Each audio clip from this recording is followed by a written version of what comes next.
6.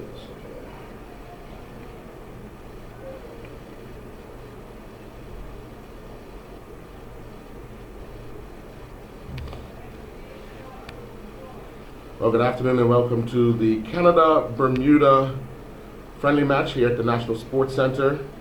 I'm here with Jason Ford, and our commentators this afternoon will be none other than Cal Blankendow and Gary Moreno. But starting off with Jason Ford, JD, the two teams have been out to warm up, ready to start the match. Eventually, we'll see them being introduced to the crowd. Your thoughts on the match and what you're anticipating will happen between Bermuda and Canada? Well, first things, good afternoon to all our listeners out there. Beautiful day here in Bermuda on this January day. So good to say January, and it's not that cold here on the island. But the game between Canada and Bermuda today taking place here at the National Sports Center. It's going to be a match basically for both teams, just a litmus test to see what their training has been going on so far. With the Canada squad recently been in Florida on a training camp between the 12th and 18th of this month. They have brought a bit of mixture in their team, a good bit of MSL players, but this is also a good warm-up for under 20s who are trying to stake their claim in the squad for the qualifying match next month. This is the 9th meeting between the two teams, Canada and Bermuda, dating back to the FIFA World Cup qualifying 1968. Canada unbeaten between Canada and Bermuda, 4 wins and 4 draws. And the last meeting was here 10 years ago, March 27, 2007, with a 3-0 victory over Bermuda. Overall, Canada's coming in after the last 2 years of their international matches, 24 matches, 9 wins, 7 draws, 8 losses, with Bermuda last playing here back in June of last year as we played French Guiana and going down, I believe, 3-0. In this squad, a very young squad, as the coaching staff is trying to look at some of the under 20 players, but also get some of the national squad players kick here. So Earl's gonna be an interesting match to see how the boys have been making out as far as the training is concerned. But to get a game under the belt, I think that's one of the main objectives of this match here today. All right, well, we'll get ready to hand it over to the two people that will be bringing the game to you from the National Sports Center, none other than Cal Blankendow and Mr. Gary Moreno. Over to you guys. Thank you, Earl. Thank you, Jugglin G. Nice to be here this afternoon. Thanks for the invite, Earl. Cal, what do you think is going to be happening here today? As these gentlemen rightly mentioned, it is a young team, bunch of under 20 players with a sprinkling of a few local players. One of my favorites in particular, Mr. Ajay Daniels, who unfortunately or fortunately may not be starting in goal today. Look forward to seeing him getting some kind of action today, though. But what is your take on what we might expect here this afternoon?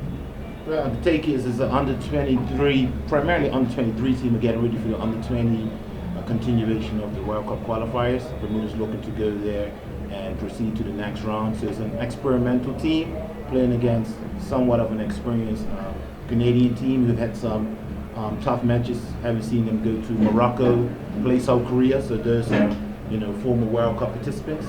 A lot of experience in looking at some of our players who you said the young team who just has some international experience. It can either go be a surprise that we actually stay in the match and give a good account of ourselves, or if the early opening stuff for Canada and they get on top of us, it's going to be a tough afternoon. But the most important thing I take from it today is not about today as much, but preparing the under 20 squad with high level opposition, so when they do play in their age group bracket, they will be ready to proceed to the next round. How important do you think is that experience? As you said, it prepares them it gives them preparation for moving on to the next round. But what if they were, and I'm not being a pessimist, but what if they were to go down here to Canada, could put a dent in their confidence? Could put a dent in their confidence, but it's actually a win-win for Bermuda. The pressure is actually on Canada. We have Coach Michael Finley, who's been in the press and said he's the interim coach, and what I took from it, he actually wants to keep his position. Here, offline with Jason Ford, we discussed it prior to the broadcast.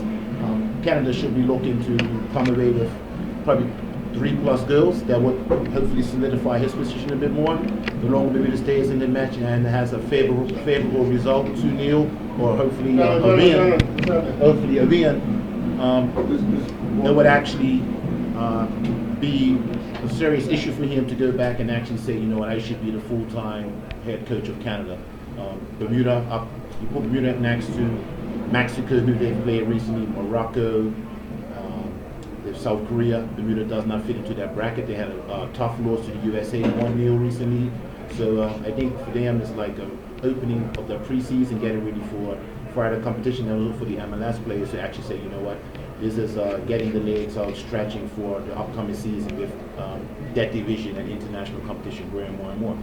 But Bermuda playing at home hasn't done that badly, at least in the last 4 matches against Grenada back in March of 2015, I think it was. They came away 2-2. It was a 2-2 draw. Then in World Cup qualifying for the CONCACAF region, Bermuda beat Bahamas 3-0 here at the carpet. And there was a international friendly between Bermuda and Puerto Rico. We came away 1-1, ended in a 1-1 draw. And unfortunately, their last encounter here, Bermuda against Guatemala, Bermuda went down 1-0. But that notwithstanding, the home record isn't that bad. Yeah, it's not that bad, but if you look at Canada being 120 and Bermuda being 186, and the countries that you mentioned being, you know, according to the FIFA rankings, which is also based on the position you play and how often you play, there should be a gap in that bracket. But the boys are going to be out here playing. It's an opportunity for them to solidify their spot to be called up for the under-20 team. Coach Lightbourne and assisted by Coach Dankers will be looking for pluses and minuses. And it's a preparation match for Bermuda, and it's again a match for the Canadian team is rebuilding itself to prepare for their matches, but also for the coach to say, you know what, I am going to be the one that's going to take this Canadian team to the next level. They've been in one World Cup, they haven't been back since, so they're looking to actually solidify the position in North America, as we see the US and Mexico being the powerhouses, Canada with their professional leagues and even semi-pro leagues, and the number of players they have should be in a better standing. You mentioned Canada will have to come out here and try to get on top of the Bermuda team. The longer that the game goes on, the less impressive Canada might look. But looking at the team roster for Bermuda, we see 6 out-and-out defenders. That would state that Coach Lightbourne sees the Canadian opposition as a threat. He's going to probably be cautious in the opening parts of the match, not going to give away any early goals. As a coach, if you give up goals easily in the 10-15 minutes, then your game tactics actually goes out the window. So you actually want to stay in the match in the opening minutes, get the nerves out, get the crowd behind you, and then hopefully he may switch to a more offensive position, or this may be the formation they're looking to play when they're overseas. So he's actually looking to use all the tactics that he can here to keep preparing his team for the next group of matches in the Under-20 Cup. You mentioned something earlier on about the rankings between Bermuda and Canada in terms of the FIFA rankings. Some could argue that it's all about the number of games you play that determines where you are in terms of the FIFA rankings. Explain that for our listeners who may not be too familiar with it. Yeah, the FIFA rankings is the number of matches you play. There's also the opposition, and then it's also the level of competition the match is played in. So a friendly doesn't carry the same weight as a match in the Gold Cup or CONCACAF or the World Cup. Playing Canada doesn't carry the same weight as Germany beating Brazil in a World Cup, or England versus Holland in the European Cup. So again, it's all based on the opposition, the tournament, or if it's a friendly, the rankings of both teams. And if you look at Bermuda playing maybe 1 or 2 matches a year, if that, we're always going to be above 150, and in a World Cup qualifying year, if we get past the second round, we may get to the low 100s, but as soon as we start playing on a regular basis, we're automatically going to go up the rankings, which is not a positive thing, and go back towards the 200 mark with only about 208 countries in FIFA, so we're at 186. But even by playing and not getting a favorable result, if you're playing, you're going to get additional points, so you will not drop down too far off the rankings. The rankings are important because if you wish to play Canada, Mexico, USA, Jamaica, they may look at the ranks and say, is it worthwhile to bring my team here, or for you to travel to their jurisdiction to play for some worthwhile opposition at an elite men's level, or are we going to play their under 20s under 18s, under 23s, which our senior men's national team should be playing other senior men's national team and not junior teams of other countries, unless we're playing in Brazil, under 20. We understand that their under 20s are professionals in the leagues and international. Interesting that you should mention teams coming here, because I was listening to an interview with the Bermuda Football Association President Mark Wade on Island Stats with Earl Basin, and he was saying that it's difficult to get teams to come here. One, because Bermuda are considered minnows in international football, and also because of funding. It's rather expensive to have Bermuda play at home. So how do we go about getting teams to come here? How do we climb those FIFA rankings in terms of playing international matches? Should we in fact be looking more toward Central America and the Caribbean then? There are various options of playing. One is funding is required in football. You see it in all international matches, leagues, doesn't matter if it's the La Liga, EPL, or even the national team, you need funding. So we're willing to put funding behind our teams and programs. We can definitely play regularly. There's also an option, and this was mentioned by Coach Lightbourne on numerous occasions, with so many players being overseas in the UK. Instead of having a training camp in Bermuda, why not take the coaches to the UK? That's where the majority of the players are, that in a professional environment, the key routes. So when there's an international break, they don't have to fly back to Bermuda and miss 2 days for travel. We can actually have a camp somewhere in London or the West Midlands, and all the players that are at amateur clubs or even in League One or the Championship, they can actually join and have a Bermuda-based camp and have players fly there.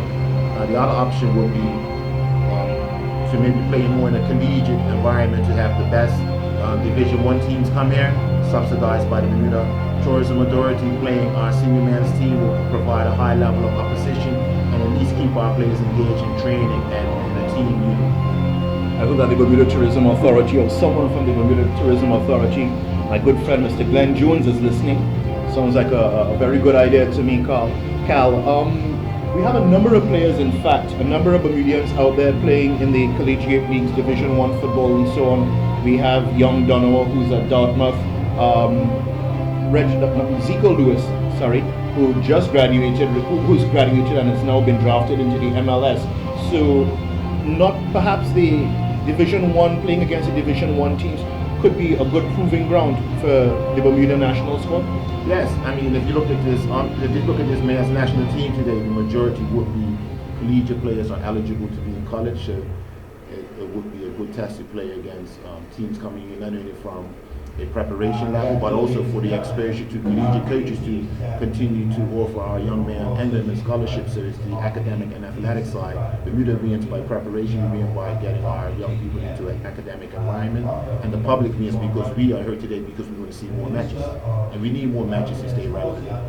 Well, that collegiate thing is a whole other discussion that we need to have at another time. Hopefully, Mr. Bazin can arrange for that to be done. But now we have the teams being met out on the pitch by the officials, the Minister of Sports, Mr. Sullivan Richards, along with the Premier, Mr. Michael Dunkley, the President of the BFA, Mr. Mark Wade, and Shannon Burgess, I see out there as well, being introduced to the players along with the Governor.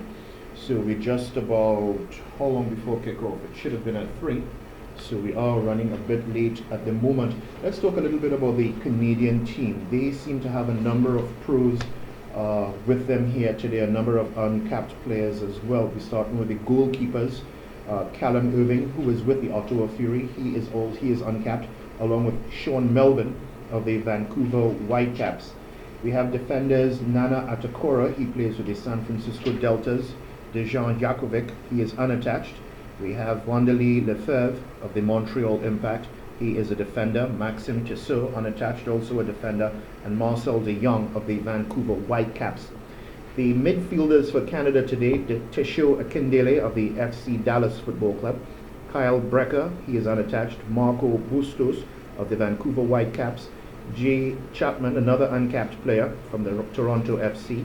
Ben Fisk, also uncapped, of FC Edmonton. Will Johnson of the Orlando City Football Club. Ben McKendry, also uncapped. He plays with the Vancouver Whitecaps up in the Great White North. Jonathan Osorio, who plays with Toronto FC, and Adam Strait, who is unattached. They are the midfielders for Canada here today, or the options to choose from. And forwards, Anthony Jackson Hamill of the Montreal Impact and Toussaint Ricketts also of Toronto FC. Familiar with any of these players at all, Cal? Familiar with Ricketts, not too familiar with the other players, but it's also an opportunity for them to establish themselves. As we say, Canada is rebuilding their program, and there's opportunities from both ends and both countries for players to walk into their teams and to actually, earn their spot and stay there. Exciting time, so we should have a exciting derby. And can you give us the names of the players for the Bermudian squad here this afternoon? Yes, starting will be Jaquil Hill, the goalkeeper, William White, Roger Lee, Jalen Harvey, John Simmons, Willie Clements, Zaggy Bascom, who's just ventured over to the UK on a pro contract, Killian Elkerson, who featured during the World Cup qualifying campaign, not locally based, but very influential when he's here, Sika White, Dante Lavra, returning back again. He's also featured in the UK, and the captain, Reggie Lamb, the sole professional player in this Bermuda unit today. We mentioned Bermuda being seen as minnows in world football, but we continue to produce world-class players. You mentioned Reggie Lamb, you mentioned young Osaji Bascom. Of course, everybody knows about the exploits of young Nicky Wells over in England.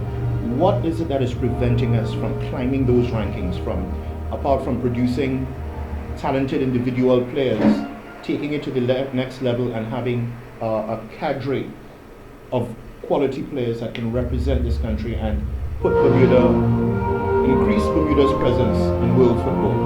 Yeah, what's actually halting our progress is that the countries that we play against, the majority have professional leagues. We're able to ply their trade and practice on a daily basis with all the other support staff in the background, recovery staff, psychological staff, technical staff, and the players are able to earn a living and focus solely on the game. Our players are collegiate at a higher level or they're based overseas, so having them return to the island outside of a FIFA calendar is difficult. And the local based players are those who are 100% amateurs who are working, taking care of themselves and their families, who have a love and passion for the game and are making themselves available to train when the training sessions are held, along with the local coaching staff who also have full-time jobs. So it's a professional outfit against an amateur outfit.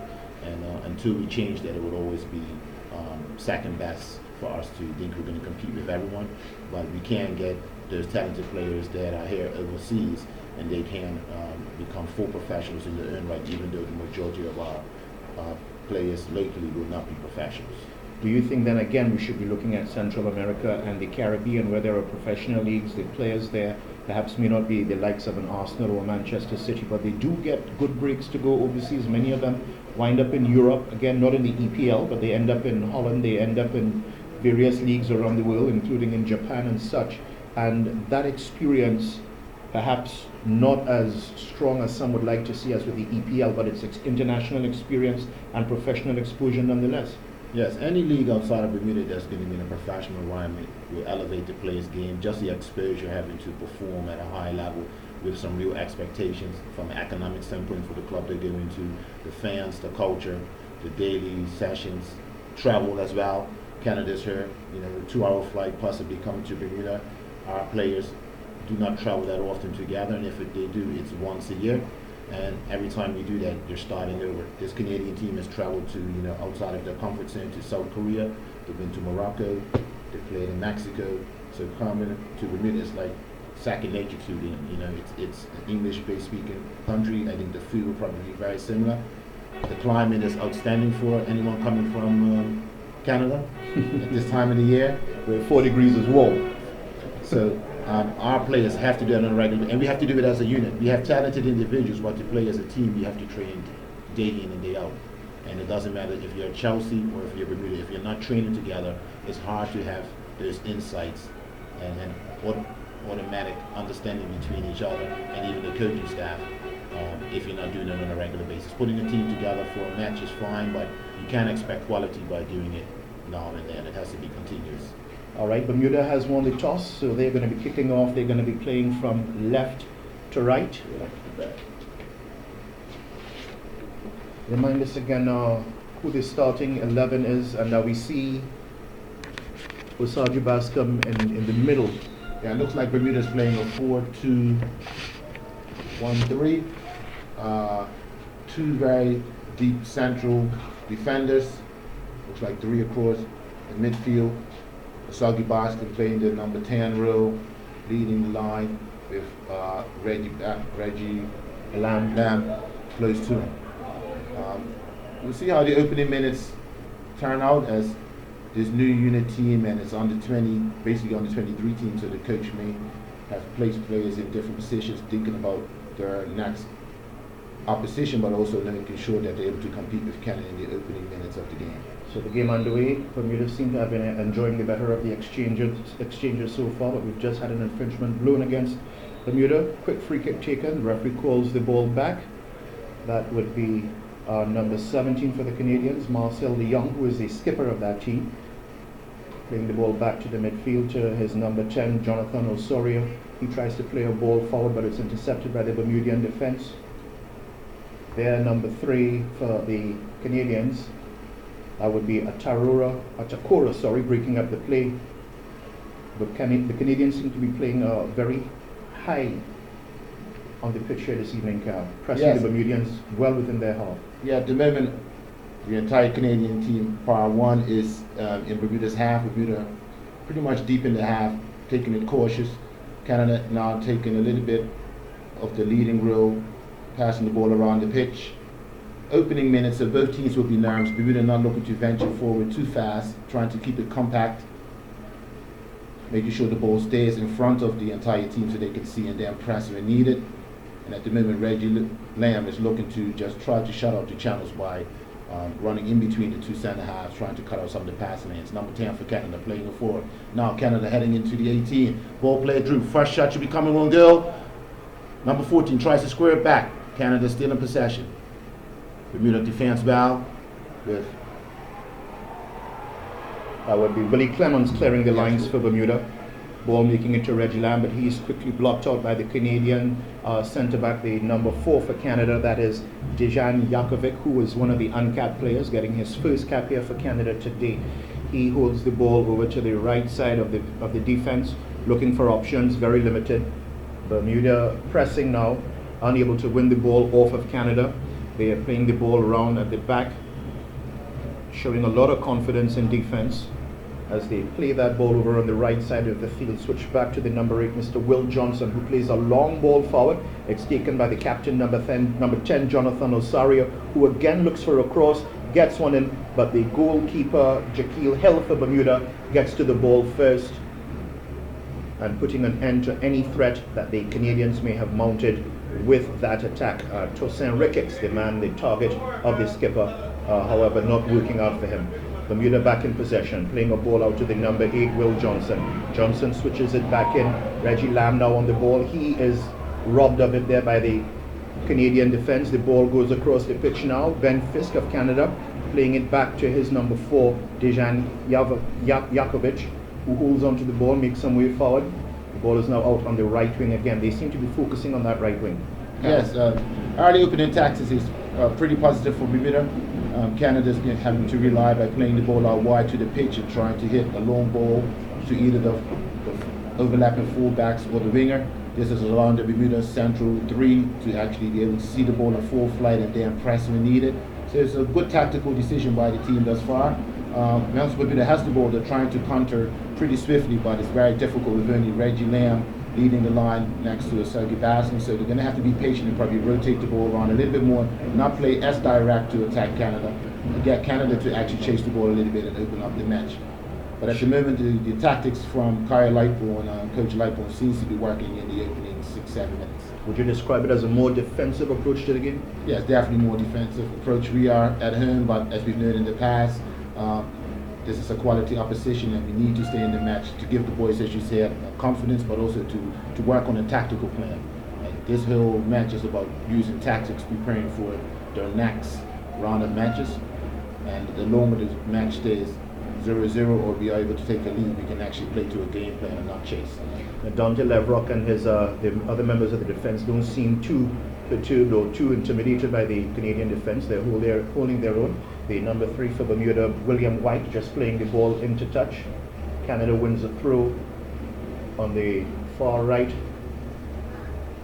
Throw taken now. It's gone back to Dejan Jakovic, who is playing who is very involved in the game at the moment, and also the skipper, number 17, that will be Marcel de Jong, seems to be very influential in the game thus far. Ball still in the Canadian half of the field. They're knocking it around the back. They go forward now through their number 10, Jonathan Osorio. He plays the ball back again to Jakovic, who plays the ball out wide on the right, comes back to Jakovic. Still in the Canadian half of the field. Bermuda starting to press. They're holding their own. The sole striker in the person of Reggie Lamb will have a lot of work to do out there, to do a lot of running, but we know that he is a very energetic individual and tends to thrive in situations such as this, Cal. Yeah, Canada have taken a very attacking formation with 3 forwards, which is unusual playing away from home. So they believe they can get a result here with 2 wingers and a central attacker. Bermuda is being very patient. Just once the ball comes inside the Bermudian half, the players are pressing and then looking to counter. Here out wide we have Elkison, turns beautiful, going to Willie Clements, inside the basket on the ball. Plays a beautiful Drew ball. Well, regularly I'm trying to run onto it, and the keeper intercepts. Canada quick counter played out through the midfield. 2 forwards at the moment waiting, and it's here number 14. That would be Ben Fisk, being somewhat of a playmaker once the ball comes out from the defense. Ball out wide to Canada. On the right hand side, overlapping run by number 10, Jonathan Osorio. Plays the ball into the box, headed out there by number 2 for Bermuda. So now rebuilding. So first bit of excitement there for Bermuda, but the Canadians have counter-attacking. We see Osagie playing a ball back to the goalkeeper, Shaquille Hill, who plays a long ball forward, just clearing the lines. The ball is intercepted by the Canadians, who play it into touch for a throw for Bermuda. Throw being taken by number 6, Jalen Harvey. Just want to make one correction. That would have been William White, number 3. So now we're being listed as a substitute. Stand corrected by the Canada now pressing, number 10, Osorio playing the ball through. Recovered by Bermuda. Beautiful build-up by Bermuda. Patient, looking more confident than they would have done in prior matches. A more settled approach to their tactics. For Canada, slowly growing in confidence. Ball being played into number 14, Ben Fisk, who's been very influential thus far. But Willie Clements cleans up once again. Balls drift into the box. And back across by William White. confident football from Bermuda, though, not being too perturbed by the pressure being brought to bear by the Canadians. The number 3, I think that was William White again, standing, holding his ground, preventing the Canadians from doing any damage or getting close or getting a shot off against Shaquille Hill. Canada back in possession. Ball again on the right, that number 4, a very influential, Jakovic playing the ball into touch, and it's a throw here for Bermuda. It's being taken by the number 4 for the boys in red today, and that's Roger Lee. Looking at his options, only one Canadian player not marking a Bermudian. The formation that Bermuda's playing is allowing Canada to actually camp in Bermuda's half, as we see most of the Bermudian players are now to camp very deep. Like I said, even though we're at home, it's a very cautious formation. But at the moment, Canada having 1 or 2 flourishes just around the 18 have not really had a real opportunity. We've heard talk about playing a Bermuda style of football. Are we seeing, is that something that you ascribe to, that we need to have that Bermudian flair, that Bermudian flavor to the game? I'm still trying to figure out what a Bermudian style of football is. To be honest, all of our players were expected them to play overseas, so I'm not sure why we're not educating them on an international format. I know when we play together, we have to play to our strengths, which would be speed, as we're very small, not too many crosses. But at the same time, all of our players are going to the US, Canada, England, so once they leave our shores, they're not playing within the style of football. Ball played in by Roger Lee. Cleared there by number 15, Adams Straight.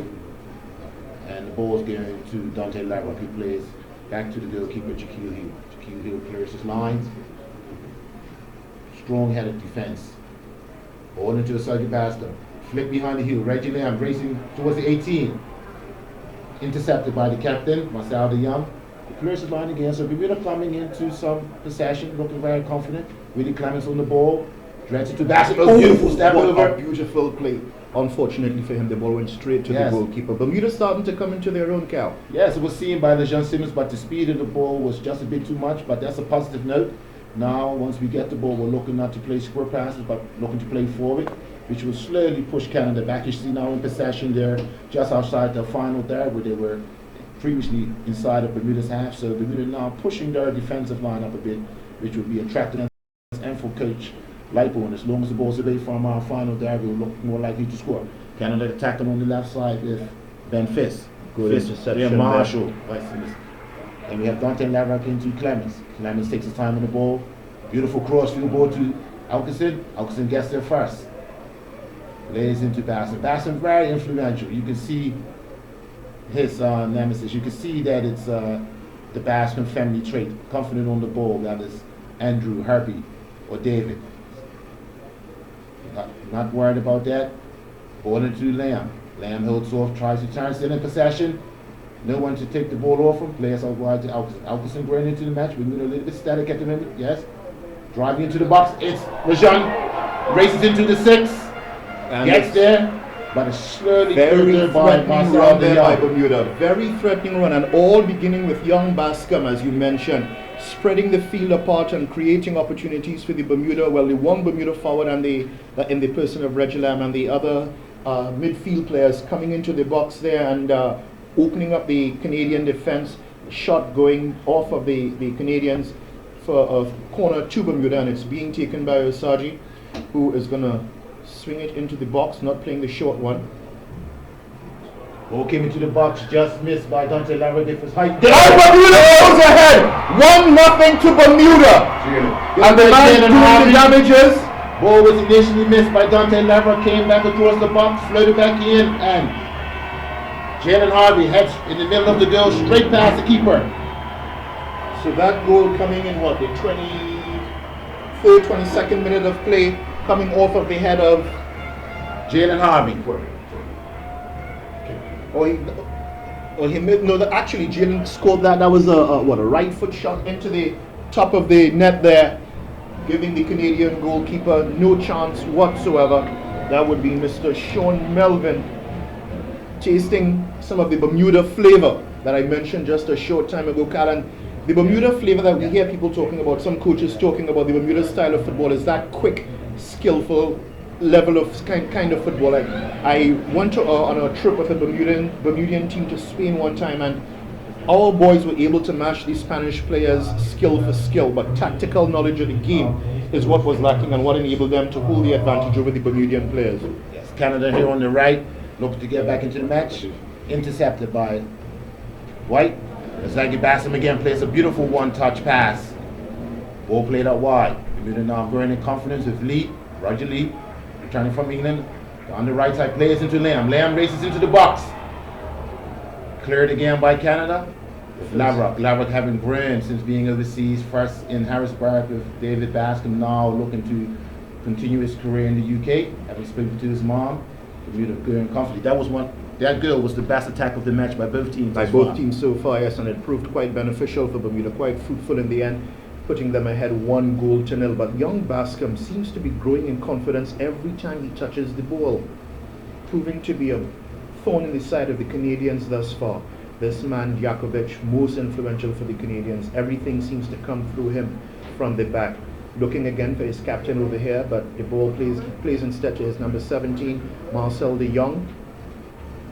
To his number 13, sorry. That would be Ben McKendry. Ball back with Bermuda now.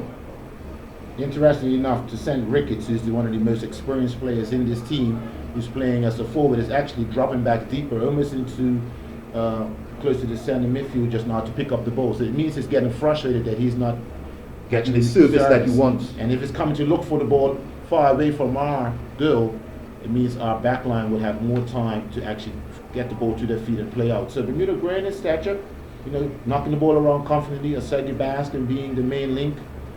Surprisingly, with Canada having a back four and Reggie Lamb actually positioned in between the two center halves, he's getting a lot of time. So the man marking by Canada is not as tight as it should be. He should not be picking up that ball and being able to race into the 18 on one occasion, but it's the third occasion now. Every time he's picking up the ball, he looks lively. Lamb again, lays it back into Clemens. with BAA, but overseas in college. Tries a long crossfield pass. Miss hit, collected by the keeper, but Bermuda now will drop back into the formation and press once Canada gets close to our halfway line. Usagi Bascom setting the line, Lamb giving instruction, and Lamb looking to press. Ball with Canada on the left side. The ball played to the captain, De Jong again, who holds it.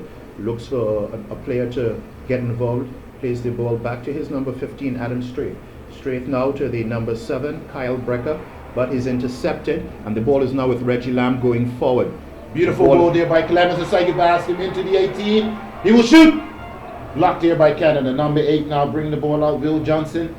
Canada looking for a quick counter. But again, the back line of Bermuda set up very equal strong. to the task. 4 Bermudian players back to the 2 attackers from the Canadian team. Very impressed with William White thus far, the number 3. Been in the right spot each time to intercept. Canada now attacking, looking to build up on the edge of the 18. Cross coming in. Again, it's White. Again by White. So White and the Bascom, opposite ends of the pitch, but very influential. Both seem to be growing in confidence every time they touch the ball, Cal. White in particular stand holding the fort in the back and not allowing anything through. And Bascom making some penetrating runs, opening up the Canadian defense. Every time he has the ball, the Canadians seem to be very interested in what he's going to do with it. That was just a shot by Ben McHenry. Interesting about that shot, all of about 23 yards. That means that Canada is not confident enough to try any penetrating passes through our back four. It means that Coach Lightspoon's tactic and formation at the moment is working. No doubt it might be something that the Canadian technical team might be analyzing even as the game continues, and may come up with a method of formation of their own to counter what Lightbone is doing here with the Bermudian players, and making them look very confident in their approach to the game thus far. Canada wins the throw. As with the skipper again, he plays a long ball across field. It's intercepted though again by Bermuda. And Usagi Bascom has the ball, but he's blocked off by the number 4, Jakovic. Back with Canada now, being pressed by Usagi. Ball goes out wide on the right, back inside to the number 8, Will Johnson. Johnson, his first touch isn't the best. It's back with that man again, Jakovic. As the ball stays on the right side of the field with Canada. They now moved up to the Bermuda half of the field. The ball is played forward to the number 40. He plays one over to the skipper, De Jong, on the left. Gets across in, and a very close miss off the head of the forward. Is that Young Ricketts? Yes, Young Ricketts. That was a beautiful cross in by Marcel De Jong. Delayed his cross, took the second swing at it, crossed it over into the box.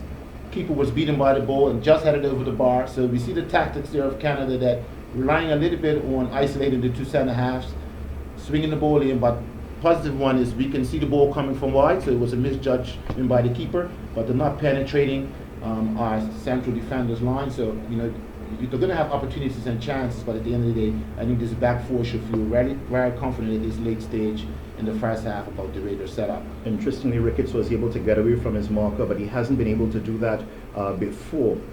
So perhaps the Canadians are stronger in the air than the Bermudians, smaller in stature and size. It's back with the Canadians now with the goalkeeper, that would be Sean Melvin.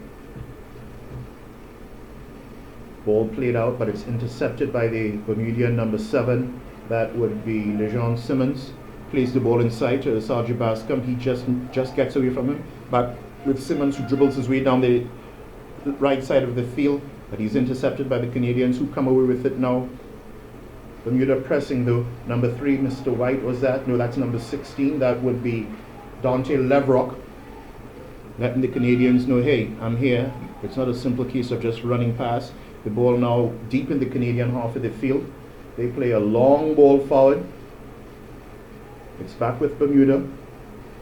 And Lamb has the ball now. He plays the ball out wide.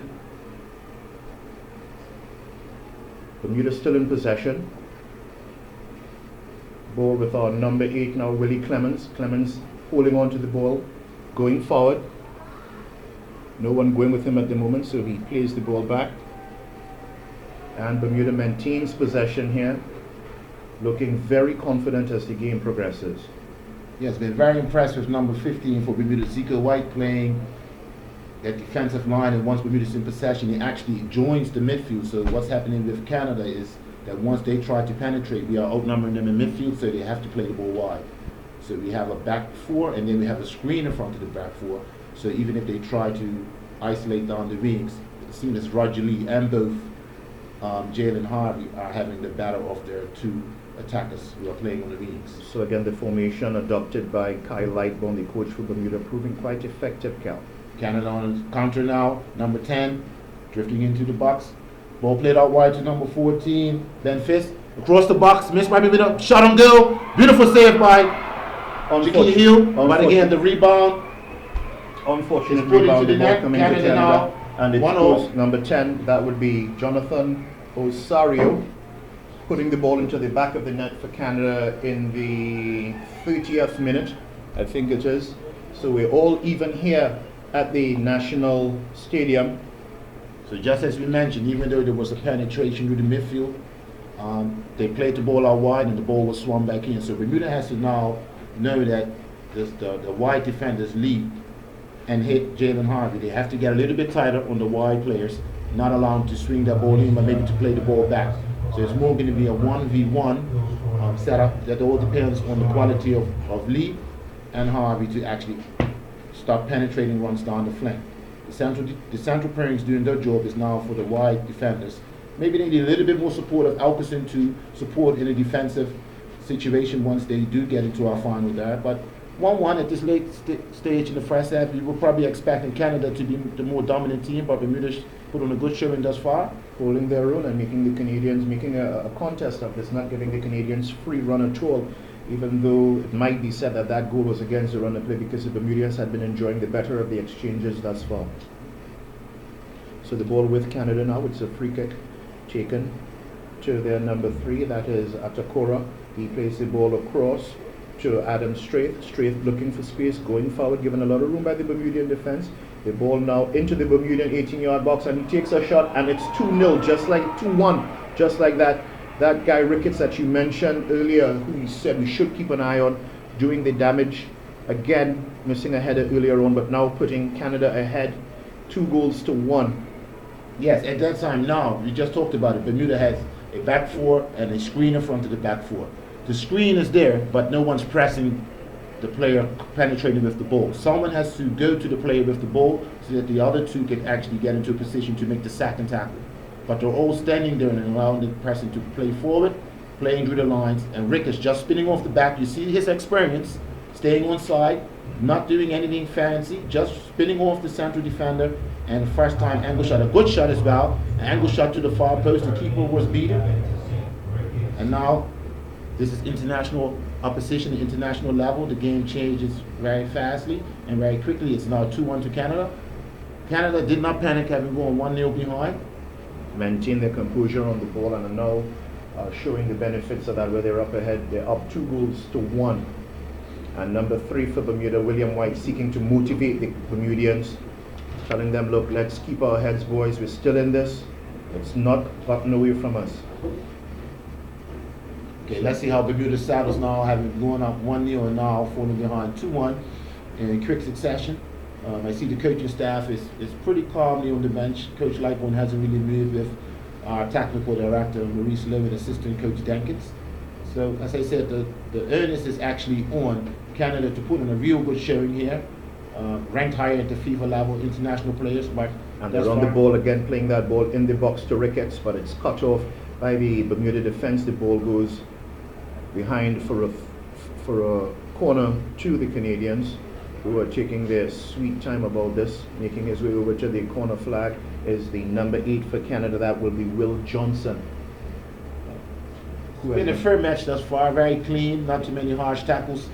Both teams are allowing each other to play. The referee hasn't had to pull out a card or give any warnings to anyone yet.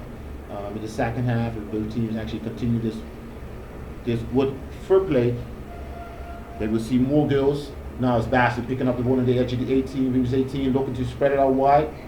Lamb, isolated out on the flank. The one in front of him, 2 defenders there. He steps over the ball, continues his run, tries to cut inside, but Marcel de Jong holds him off. Plays it back in. Canada confident in their 18-yard box, slowing the pace down, recognizing they have gone up 2-1 and that Bermuda may have to change their tactics if they want to get back on the score sheet, or Bermuda may be comfortable with this score at the moment to take that into the half. I don't think they need to be too concerned or perturbed by the situation, the change in fortunes here, whether behind 1 goal, the Canadians leading 2 goals to 1, because what they've been doing has been proving successful so far. It may have been the slip up that led to those 2 goals being scored, a bit of a lack of concentration, a break in concentration, the ball now going forward, but it's back with the Bermudians. Ball played back to the goalkeeper by Roger Lee. Goalkeeper Hill picks it up, throws it back out to Lee. Lee playing it off now to Reggie Lamb. Lamb holding the ball. He's dispossessed by the Canadian captain De Jong. De Jong off to McKendry. McKendry holding the ball in the middle, plays it off to his number 8. They're going again to that right side to Will Johnson. Long ball forward, but it's intercepted by Hill, who now is marshalling his forces as the Bermuda team reshape and look to launch the next salvo forward. Long kick from Hill. Again stopped by the number 4 for Canada, Jakovic. Yeah, I'm a bit concerned about Bermuda's formation now. The screen in front of the back 4, it's a flat screen, and I think Coach Lightboard may make a tactical decision to actually put 1 in front of the other 2, and so that the first person could actually press the ball and then the 2 behind. Because right now it's a flat screen and the ball's being played through that screen, and then through balls are being played, as we see now, to Ricketts. Again, trying to link up quickly. Canada trying to move the ball a little bit quicker now. 1-2s. Ball should be played across the box. Ricketts lays it off. Canada patient build up. Number 14. Memphis on the edge. Plays it up Again by wide. William White. Ball played again. Canada very patient in the build up now. Bermuda sitting just in front of the final there. Ball out to De Jong. De Jong drives inside. Lays it into Ricketts. Ricketts hills it up. Shut it down! Great save by Hill. Save by Hill. Diving to his left to cut that one out. That was taken from point blank range. Quick turn by Ricketts. Firing in one movement. Bit of class there from the Canadian striker. So as you see, that flat screen is not working. You know, Canada has identified the weakness. They now know how to penetrate the flat screen. So we actually have to put 1 in front to press and 2 from behind to actually clean up the second ball. Let's see if Coach Lightbourne does in fact adopt that approach to cut off the attack that's coming through from Cross the comes Canadians. in. It's headed out there by the number 4 Roger Lee, doing yeoman service in the back today, along with Mr. William White, who've kept the Canadians at bay for long periods. Unfortunately, they were able to get 2 past keeper Hill, and they maintain the lead as the first half begins to wind down. Another crossing intercepted there by Bermuda in the person of the number 4 Roger Lee, but back with Canada. Cross brought into the box, but it's cut off, goes behind again for a corner off the boot of Zico White. So in the last 5 minutes, Canada has taken full control of the match, growing in confidence and stature, having seen 2 shots on goal and 2 quality saves by keeper Hill. Corner comes in and floats. Out of the cross by number 4. And that number 4 There's continues. Jakovic. Jakovic continues to be influential in this game, but again Hill equal to the task, wrapping that one up and holding on, ensuring that there are no slip-ups as he marshals his forces once again. Ball played out wide on the right to the number 7, Lejean Simmons. However, it's taken off of him by the Canadian captain. Ball with now the Adam Straith in the defense for Canada, and again back to Jakovic. Everything seems to come through this man. He puts it back to his number 15, who has time and space, plays a long ball forward, taken down neatly. The Bermudians are quick onto him, a quick flick ball, and another shot. This one goes over the bar from the Canadians. So the Bermudians living dangerously at this time. Again, going through that screen, as you mentioned, the time has come perhaps for Coach Lightbourne to alter his tactics somewhat, because the Canadians seem to have deciphered this formation by the Bermudians, and almost it's becoming like shooting at fish in a barrel. They've had 5 clear shots on goal, 2 of which have gone in. Lee on the right side, Cuts off his man, drove into Bermuda. Willie Clements. Followed closely. Referee calls for a foul on Clements. Against Clemens, it looks like. Yes. I did not see the foul. I thought he was actually being held back. So we have Marcel de Jong, the captain, on the left side, full back, looking to swing one in across the box, about 26 yards away from the goal. 3 forwards in the box of about 6 Bermudian defenders. Now number 15, Adam Snake, joins the attack. Canadian players calling for their space. De Jong swings it in. Beautiful flighted ball. And once again, Hill climbing the ladder and pulling that one out of the air, averting any danger that may have been brought on by the Canadian forwards. Ball back into the Bermuda half of the field. That man, number 16, Dante Levrock. Bascom tries a cheeky back heel. Follow closely. Now we see that when Bermuda gets the ball, we're looking to do a quick counter attack, but again, isolated up front with either Reggie Lamb or Jean Simmons. Not enough players joining the attack. It may be better to rotate the ball with a slower build up from the back and slowly get the team moving forward into the opponent's half, and then try to manage an attack like we did in the opening minutes of the match. Ball back with Canada now. Again, this man Jakovic in control, playing it forward now. The ball comes across to the skipper De Jong, who puts a high ball inside, getting past, going over the head of Ricketts and another Canadian, the other Canadian forward there, that would be Atakora, who plays on the right wing. The ball, long kick out now by keeper Hill. Beautiful kick by Hill out to Alkerson, and Angleton just muscled off the ball somewhat. And we see Lamb isolated with Canada having 4 at the back, just knocking the ball around Bermuda patiently.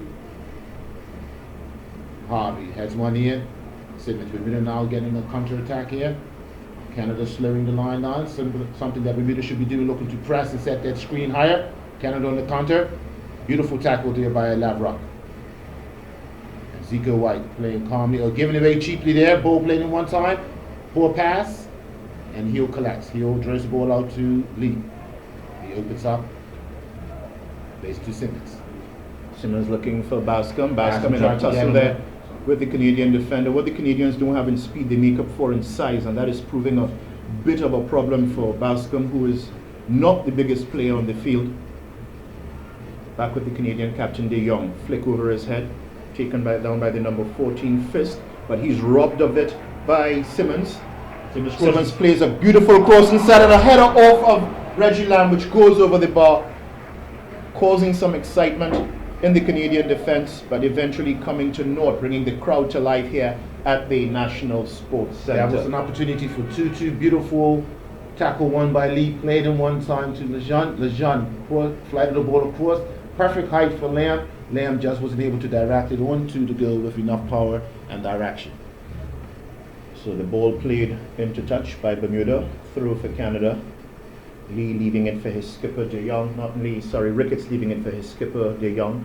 De Jong throws it into the number 8, Anthony Jackson Hamill, who tries to play a long ball inside, and it's taken down nicely, put down for his forward. But again, Hill equal to the task, stopping that shot from hitting the back of the net, rolling it out now to William White.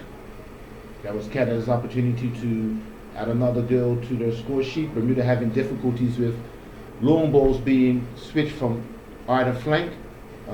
Heading has not been our strong points as a nation. That's one of our tactical or technical weaknesses. And at the international level, with the limitations of our height, we definitely have to go and try to win those balls that are flighted across. There's a foul given to Zico White. Ricketts having been adjudged to raise his foot too high and graze the face of White. White recovers, shakes it off.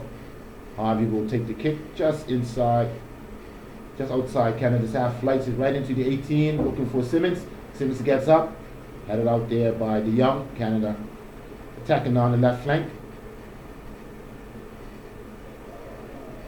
And again, Lee growing, timely interception there. Sees number 14, Ben Fist, take the ball outside. Lee looking to draw, looking for Bermuda's movement. Bascom trying to make space for himself. He throws the ball down the flank. Canada plays all the way back to Sean Melvin. Bascom chase. Almost intercepted there by Alkerson. But Jakovic again confident on that ball, bothered by two forwards, two attackers, two Bermudian attackers, but maintaining his composure, playing a long ball forward. Ball is intercepted by William White, Captain William White of the Bermuda Regiment, not the same person. William White playing the ball into touch. It's back now with the Canadians. And De Jong again, moving somewhat tricky on this left flank, putting it through the legs of the number 7, Lejean Simmons. Ball still with Canada. Osagi allowing him time and space, Osagi Bascom. It's played out to Atakora on the right side. And the Canadians get a whistle is blown in their favor. Jonathan Osorio being brought down about, what would you call that, 20 yards out, 25 yards out. 5 yards out. It's a free kick to Canada in a rather dangerous position. Central towards goal. Bermudians packing the defense. Looks like there's going to be a 5-man wall. Indeed. Lamb standing in front of the ball, not allowing a quick free kick to be taken. Hill setting up his defensive wall. And 5 men forward for Bermuda, for Canada for this free kick. It's being taken by Will Johnston. And it goes wide round the right upright. Hill was able to see that ball, position his ball correctly. So as we close out to the first half, it's been a good first half for Bermuda. Seen a few defensive weaknesses and maybe formation change coming hopefully in the second half, not to allow Canada to penetrate our Would you put that down? screen. Would you put that down to perhaps a lack of these Bermudian players having been able to play together for any extended period, or inexperience on their part?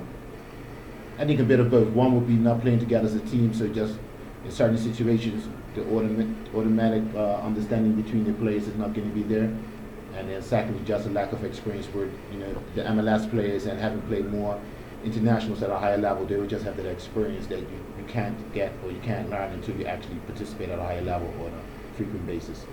So as the half comes to a close, the ball draws closer to ending. The ball with Bermuda again. The number 3, William White, playing that ball forward to Osagi Bascom, who plays a long ball across field to the number 4, Roger Lee, who dribbles up the line, gives the ball off to Lejean Simmons. Simmons plays it back to the number 8, Willie Clemens. Clemens tries to get Bascom involved with a long pass, but to no avail. The ball back with the Canadians now, deep in their half. Now out to their captain, who plays a long ball forward for Ricketts. Ricketts holding on to the ball, holding the ball up, reaching for support. Plays the ball inside, it's intercepted. It's back with Canada now in a very dangerous position. And a ball out to the skipper, the Canadian skipper, that would be De Jong, but it goes behind.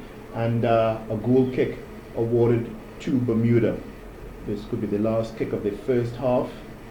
Not sure how much time will be added on, if any. We have not seen the third official come out to indicate such. Long kick by Hill. Lamb challenges, but headed back towards Bermuda's half by Adam Strait. We see that Canada has adjusted to Osagi Bascom. Initially, all his forays and passes were forward. He's now dropping back deeper, but he's playing the ball square. So it's not as much of a threat to the Canadian team. And Osagi Bascom, number 10, picks up the ball. Ricketts racing into the box. Just held off there by White. White having an excellent match thus far. Excellent game so far indeed. Good recovery run by Willie Clemens as well. And Jakovic playing out to Melvin. Melvin looks very composed, able to play with his feet, plays into De Jong. De Jong flicks it on. Lee plays all the way back to Hill. Ball played out wide now to General White, I'll call him, not Captain White. White plays it further up on the left side. Harvey goes on the line, beats his man. And is brought down. A free kick awarded to Bermuda, just inside the Canadian half of the field. So as the first half continues to wind down, Bermuda continues to hold their own, not giving up the ghost by any chance. And as Bascom comes for a short free kick. Ball played out cross field, however, to Roger Lee.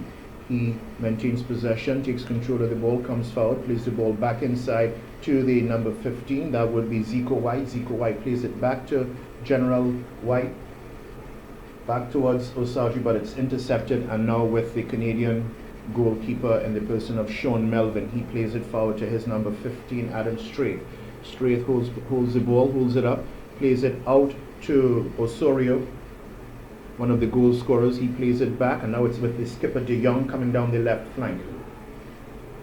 He plays it inside, Canada looking somewhat threatening at this point, but the number 14 there is marshaled by none other than Zico White. White forces the ball back, forces the Canadian forward to play back. The ball still with the Canadians. They take it over to the right flank to that man Atakoro, who holds on, brings the ball back inside to Osorio. Osorio looking for a cross to De Jong, the skipper, but it's headed out by the Bermudian defense by our number 4, Roger Lee. He plays it to Lejean Simmons. Simmons plays it back to him, but the ball goes out, goes into touch, through to the Canadians, being taken by the skipper De Jong. After a strong 58 minutes, we've seen Alkerson have less influence on the match. He was bright from the start, pushed the Canadian fullback on the far side back, but now it seems that the Canadian fullback has got the better of him. But as you've mentioned, it's cut off his supply through Osagi Bascom, so he is looking somewhat alone out in the wilderness. He's now way back in the Bermudian half of the field. The only man on top for Bermuda is Reggie Lamb, as the Canadians set up camp in the Bermuda half of the field. The ball is played forward to Reggie Lamb, but it's intercepted by the number 15, a bad pass, and it's intercepted by Adam Straith. Back with him now as he's pressured by Lamb. However, number 4 coming across, Roger Lee for Bermuda, to clean up another throw to the Canadians. So the pressure beginning to tell, but Bermuda seems to be standing up to it thus far. For how much longer, only time will tell. And it's a foul against the number 8 for Bermuda, Willie Clemens. One tactical change I will see is that once Bermuda does receive possession, is not to be too directed to Lamb. Lamb will have a lot of work to do going against the 3 central defenders, or even 2 at times. It's better to keep possession of the ball, rotate, allow other players to join the attack, and we would have more time on the ball. Now we're only making about 2 or 3 passes, and Canada is then winning the ball, and they're keeping the ball for these 5 or 6. So it's Ricketts. Ricketts plays a beautiful flick on, but intercepted there by White. Poor pass given. Ricketts back in to the Canadians. Ball flighted over the top. Fighted by Osorio, it's intercepted. Lavrock again. Beautiful positioning. Devich all the way back to Melvin. Canada building up on the left side. Player number 14 looking for space, and he gets it running behind the back of the number 4 for Bermuda. Shot taken, but again, beautiful save by Jaquil Hill. This man is earning his keep here for Bermuda this afternoon. Pulled off at least 4 amazing saves, shots that were point blank, but he has been able to the task so far, and keeping that score to 2 in favor of Canada, 1 for Bermuda. Bermuda, of course, going ahead, and Canada equalizing and then taking the lead, which they hold on to at the moment. Ball with Osagi Bascom now. He loses it after a strong tackle. Wins it back, maintains possession, playing with such confidence. This young man plays the ball forward, a beautiful ball, but it's intercepted by the Canadians, played back to the goalkeeper. Yes, Bill Johnson would have been disappointed if his shot on goal. Played him beautifully. He would have at least wanted to force the keeper to make a save. Hit it straight to him. That should have been Canada, adding on to 3-2. 3-1 should have been the score, but again, beautiful save by Hill. Ball played down the left. The young cutting, and the captain plays it in, and again. It's a handball by the Canadians. The number 14 for Canada, the ball inadvertently bumping up onto his hand, but still being called for the handball. That's Ben Fisk. So it's a free kick to Bermuda. It's going to be taken by Jaquil Hill. Very impressed with Zico White. Again, you see his tracking position coming back, recognizing where the danger is. He's been outstanding thus far in the defensive position, and Osagi Bascom's been outstanding on the attacking front. So Lamb goes up for the header. ricochets off the back of his head. The skipper drills it in. Number 13, Van McHenry. Back with De Jong. And again, McHenry. Watch closely by Bascom. And that's the half time, where we will hand you over now to Earl Baisden and Juggling J with the score: Canada 2, Bermuda 1, after Bermuda having taken the lead. Well, Jay, we've heard from the commentating, listening to the first half. Very interesting.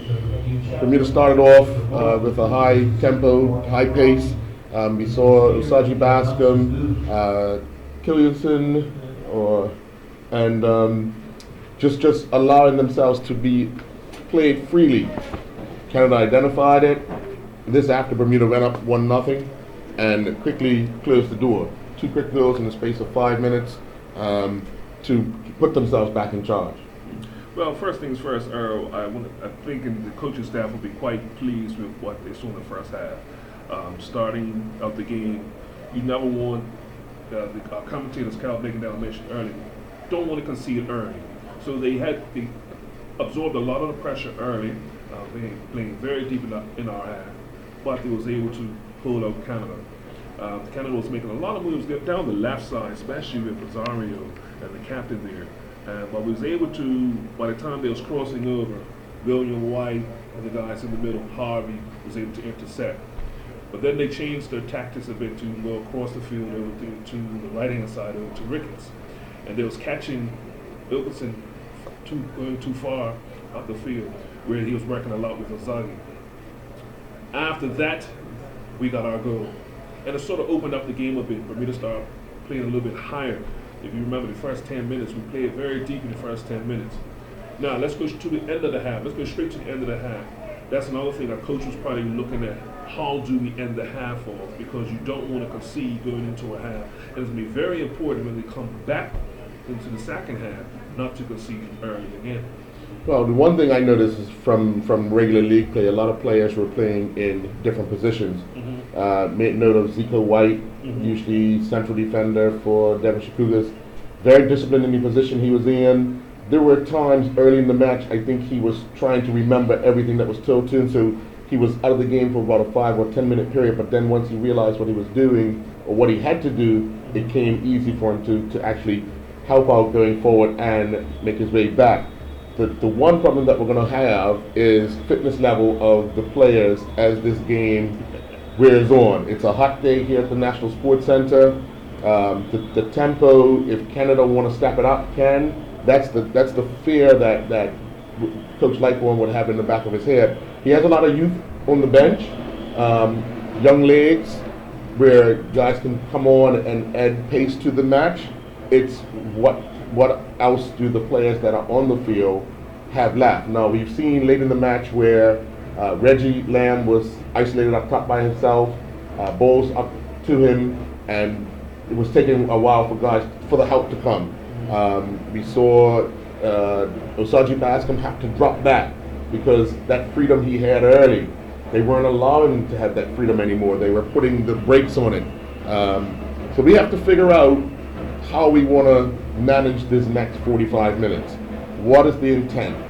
What do we want to get out of this match? And it's going to be key as to what formation we play. It's going to be a long 45 minutes for both teams, but we know what we're capable of, and obviously for us, the unknown is Canada. Yeah, you hit it on the head when it came to as far as the fitness level, the intensity of the game. We know that's going to definitely play a role, especially in the second half. Most experienced players that we have in this squad today are on the field today. The youngsters we do have on the bench, they're the ones who are unexperienced. So this will be, how do they get into the match?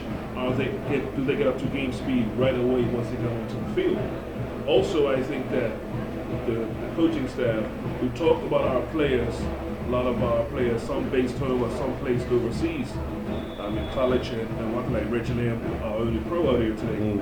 But I think they'll be quite impressed with the chemistry that they've had so far within this game. Even after the goals went in, You didn't find too many heads dropping, and the defense still looked pretty firm after that. William White cutting out a great number of balls. Roger Lee was getting sucked inside, and they just kept playing down the channel. So it's going to be interesting to see what they do with Roger, because are they going to protect him, because they're definitely coming and targeting Roger Lee down on the right-hand side to see if they're going to run Zico out to him to give him some protection. You saw that late in the half where they tried to do that. But also, what do they do with Ricketts? Because Ricketts is the one, in the first 10 minutes, he was trying to find his way, but then he started, because he was running through the middle. He was pretty good through the middle. When he started peeling off towards the right wing, he was opening up some spacing, especially through the channels, and they was able to get the crosses in and give us some problems. One also person that we must mention is the goalkeeper, Hill. Obviously has some good shots on goal, some great saves. I think the first goal, he probably might be even upset with himself because he was able to get his hands to it, but just parried it right into the foot of the Canadian player. Not holding on to it. Yeah, not holding on to it. And we saw that at the end of the first half, there was a shot that he was actually be able to hold on to. If he would have just palmed that away, it would have probably fell into the foot of a Canadian player and it would have been 3-1. So I think himself as a goalkeeper, I'm thinking he knows he could have done better with that. But overall, for a first half, he's done quite well. Well, looking forward to the next 45 minutes. We have Bermuda hasn't scored more than 2 goals.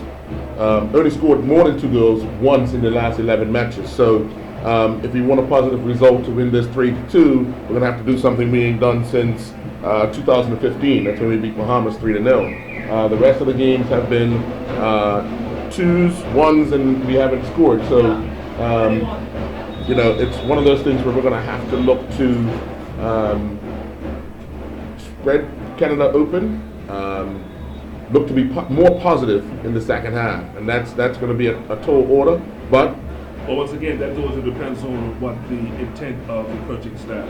This might be even a stress test. We talk off here, but this might be even a stress test for our Bermuda squad, because sometimes you do go up against an opposition that should be outplaying you. Just to see what the guys do when they go down, and how do they react to the stress? How do they react when they get tired? Are they losing the shape? So these could be some things that the coaching staff might say, you know what, I'm going to keep you out there. Let me see what happens now if you're being pushed off the ball. Are you fighting back? And so far, in this first half, we're seeing our players actually stand up to the task. Well, we'll be joining our commentators soon again, but looking at the pluses of the first half, Shaquille Hills had some excellent saves, a couple of aerial balls, his timing. I guess it was nerves at the beginning, but he's coming to his own. The back four, communication can get a little better. Obviously, you were talking about the fact that down the right side, Roger Lee was getting pulled. We could tell that the players are confident on the left-hand side where Jalen Harvey's playing. There's William White's on that side. Dante Lavrock is getting caught in the middle as well, so he's not able to come out and assist Roger Lee on the right side as quickly as it's been happening on the other side. In the midfield, Zico White hanging in, doing his job. We have the likes of Willie Clemens, who I think is getting a bit frustrated at the fact that he's not able to do what he likes to do. And Willie's one of those type of players that likes to go all over the field, but obviously at the national level, you have to play in a position that forces you to be very regimented. So that freedom, you could see it, and the foul he gave up late in the half clearly demonstrated his frustration. If anyone knows Willie, once he gets frustrated, it takes a little while for him to get himself back in. Alkerson outside, very influential in the first couple of minutes.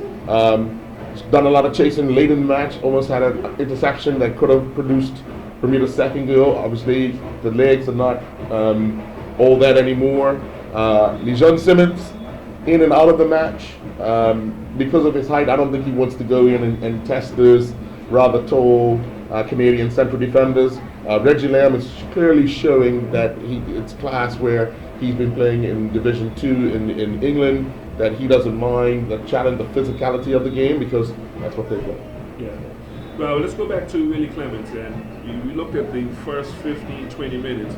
He was involved very much on the left-hand side with Elkerson along with Bascom. That trio was linking up quite a bit, and that actually produced going down the left side, produced getting to the first goal in the corner. And I talked about the goal.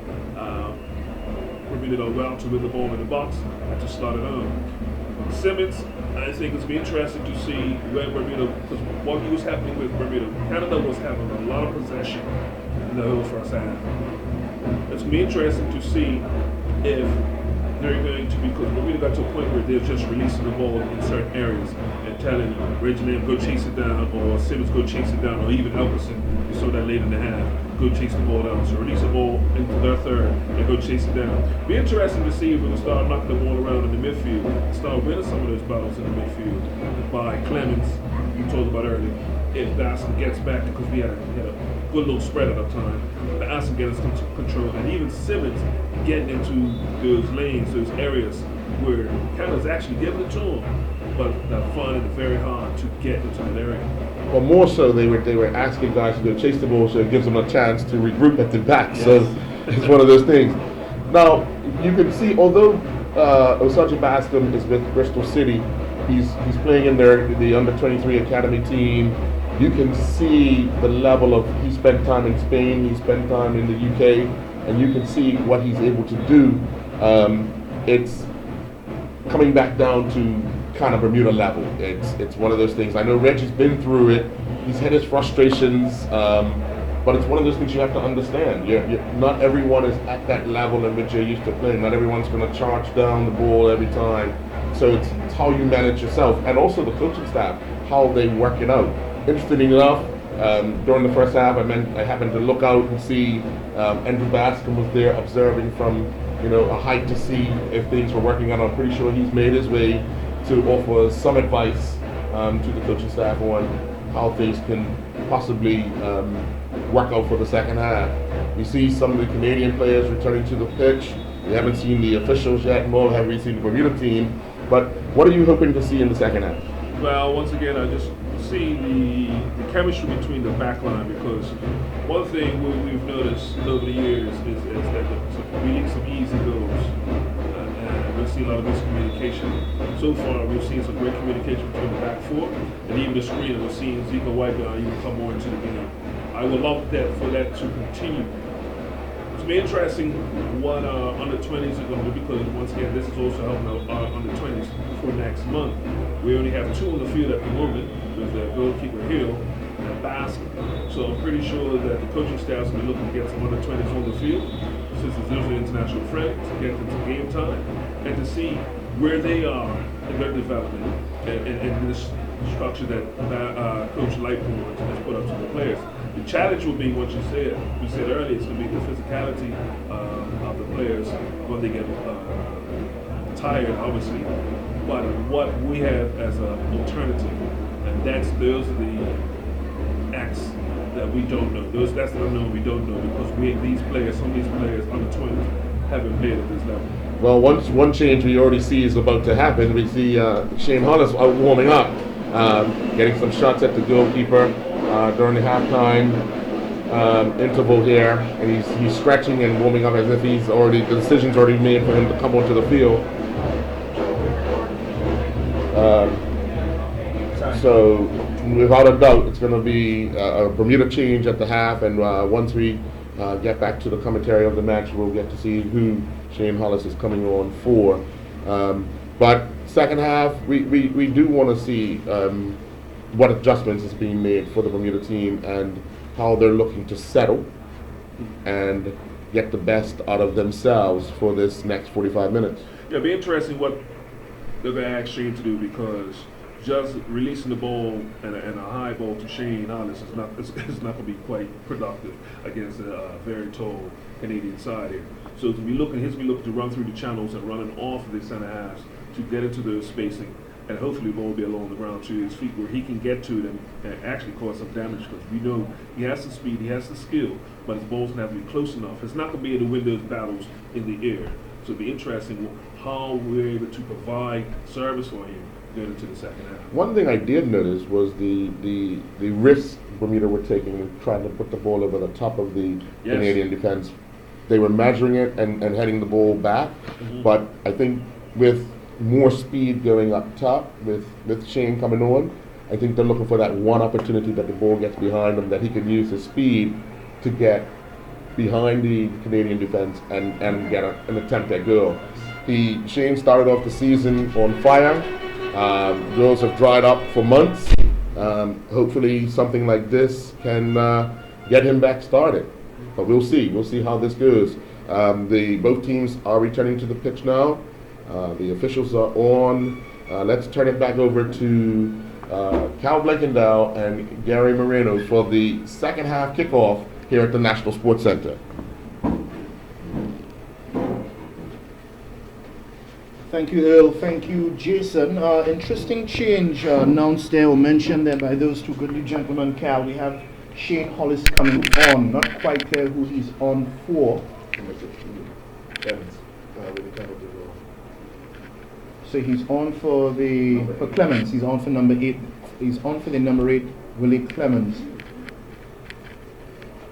So can we expect to be playing, you think, with 2 up front now?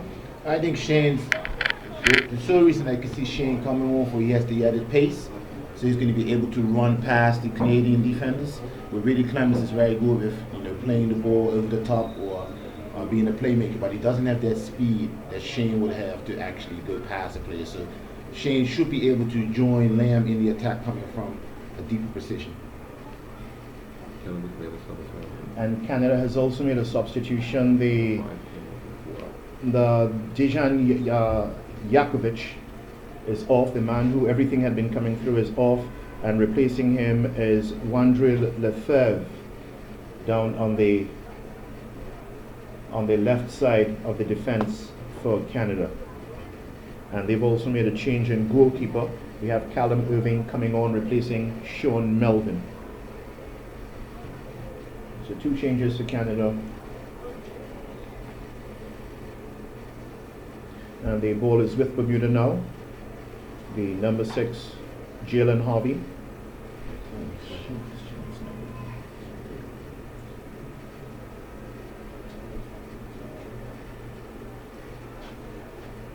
Bermuda is dispossessed of the ball. The Canadian captain De Jong playing it to his number 7, Kyle Becker. Becker holding on, playing it back out to the right flank. But the ball is with Bermuda now. Number 4, Roger Lee, looking threatening, plays a long ball forward. It goes to Reggie Lambert, gets past him. Perhaps not the best of passes for Reggie to run on to. So we have to make one correction. It seems that Hollis is being warmed up for a possible change, but at the moment, Bermuda returned back to the second half with the same team that ended the first half. So really, Clemens is still out there. Actually just recovered the ball. National plays a beautiful ball into Lamb. Lamb runs off for 15, heads into the box. Called offside though. Looked across the line to the assistant referee who put up his flag. A little bit delayed. I guess he was waiting for Lamb to actually make a motion or contact with the ball, but Lamb, a beautiful run off the shoulder. Straight, but called offside. So I'm being advised that Canada has in fact made 5 changes for this half. Bermuda continuing with the same 11 that came off the pitch. As you mentioned, Shane Hollis is being warmed up. Whether or how soon he'll make an appearance, only Coach Lightbourne and his staff will know. So the ball with Canada again, with only 1 player back in their half of the field, looking to pile the pressure on in this second period. Penning Bermuda back in their half. Only 1 man up top, as we mentioned, in the person of Reggie Lamb. So the ball played down the right flank by Canada into the 18-yard box, but it goes behind for a goal kick to Bermuda. It seems like Canada has grown in confidence from the first half. Initially, we never saw Atakoro coming over the halfway line, and now in the opening minutes of the second half, he's already made a darting run to the byline. Was unable to keep the ball in, but that shows the more attacking-minded tactics from Canada as they start off the second half. An indication that perhaps the Canadian technical team may believe that they have deciphered the Bermuda formation and are now able perhaps to prove more penetrative in their approach to the game. But the ball is with Bermuda. It's a throw on the right flank for Bermuda as they are now. Ball goes back out to touch, into touch, sorry. Bermuda has the ball. Throwing for Canada on the left, far side of the pitch. Into number 6, Mark Bustos, who came in as a sub. Picks the ball through. Canada still in possession on the edge of the box. Indecisive movement by Jay Chapman, also a sub. Had the opportunity to shoot but lost his footing. Lamb now on the ball, plays into Bascom. Bascom looking for an outlet, switches it beautifully across the far side to Lee. Lee comes forward, time and space, plays tries a to beautiful find ball Clemens. forward Clemens to Clemens. chases. Oh, but it's taken up there by the Canadian goalkeeper, number 22, Callum Irving. He rolls the ball out, and it remains with Canada now as Bermuda is trying to press, but they're back defending in numbers because that the danger that is being posed by that man to Sam Ricketts. They're policing him very closely. The ball remains with Canada. About midway into the Bermuda half, but it goes into touch for a throw to Bermuda. It's being taken by the number 6, Jalen Harvey. Harvey looks forward to see who's moving. Tries to get it to Lamb, but to no avail. And that man Ricketts playing a dangerous ball inside, but it's cut off by the number 3 for Bermuda, General White.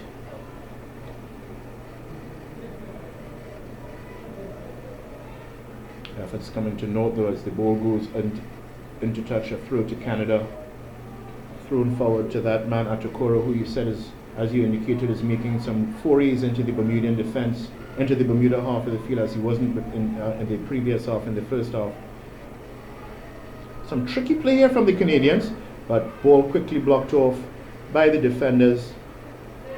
Scooped up there by the goalkeeper, Jaquil Hill, who plays a long ball forward. The ball gets past the Canadian defender, and it's now with Reggie Lamb, who is brought down about 20 yards out, 25 yards out, and it's a free kick to Bermuda from what could be a promising position, but that Canadian goalkeeper, well over 6 foot.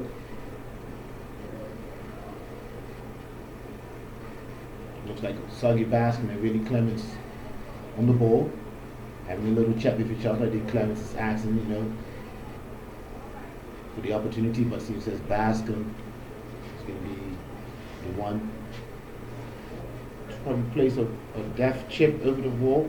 I'm not sure if he will take a direct shot or go. Will take something special to beat Callum Irving. 3-man wall. LaShawn Simmons from Bermuda on one side of the wall and Reggie Lamb on the other. Bascom steps back. Shoots a goal. Way over. High and over the bar. No problem roll for the keeper. Canada looks to go quickly out the back on the left side. Captain DeYoung. Jonathan Osorio still playing a major role, the playmaker. Ball given away into Lamb. Lamb tries to get in between.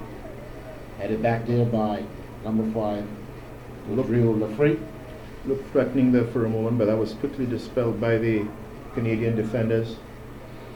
And Elkinson on the ball now, plays one inside, hoping to find the number 8, but he's robbed of it there by the Canadians, who are now coming down their left flank. A long ball forward to that man Atakura. We've seen some sloppy play the last few minutes with multiple changes for Canada. Bermuda still trying to find their rhythm in the opening phase of the second half. Lamb chasing. Out off by 15, Adam Strait. Plays it back into the keeper. And it's in! Yes, Erickson! It's in, a defensive blunder by the goalkeeper. allowing the number 7, that would be Lejeune Simmons, to run in and tap it into the back of the net, but the ball had already gone over the line. He was just making sure, eliminating any doubt in the referee's mind, who now points to the center of the pitch. So we're all even here again at the National Stadium. Bermuda 2, Canada 2. The man number 7, Lejeune Simmons, bringing Bermuda back into this game, all even 2-2. So this might be Going to be some substitutions being made for Bermuda. Seems as the goal scorer, Lejeune Simmons, is going to be replaced by number 11, Oniko Lowe. Oniko Lowe playing his trade overseas boarding school, one of Bermuda's youngsters, and also number 18, Shane Hollis, replacing Killian Elkinson, it looks like. yes, number 14, Killian Elkinson. As I just mentioned, it was a sloppy play between the Canadian players with multiple substitutions, and Bermuda also trying to find their rhythm. A simple ball back into the goalkeeper, just lost sight of the ball under his foot, and followed up there by Lejeune. He claims to be injured, but it could also be a form of embarrassment. I think it's the latter, Cal. He looked very, very ordinary there in that situation, allowing that ball to come under his foot, as you rightly said, and the ball did roll over the line, so it could have been considered an own goal. It could have been declared an own goal, but Lejeune making sure that they're eliminating any doubt again from the referee's mind, from the official's mind, by tucking that thing away. Goalkeeper trying his best, but to no avail.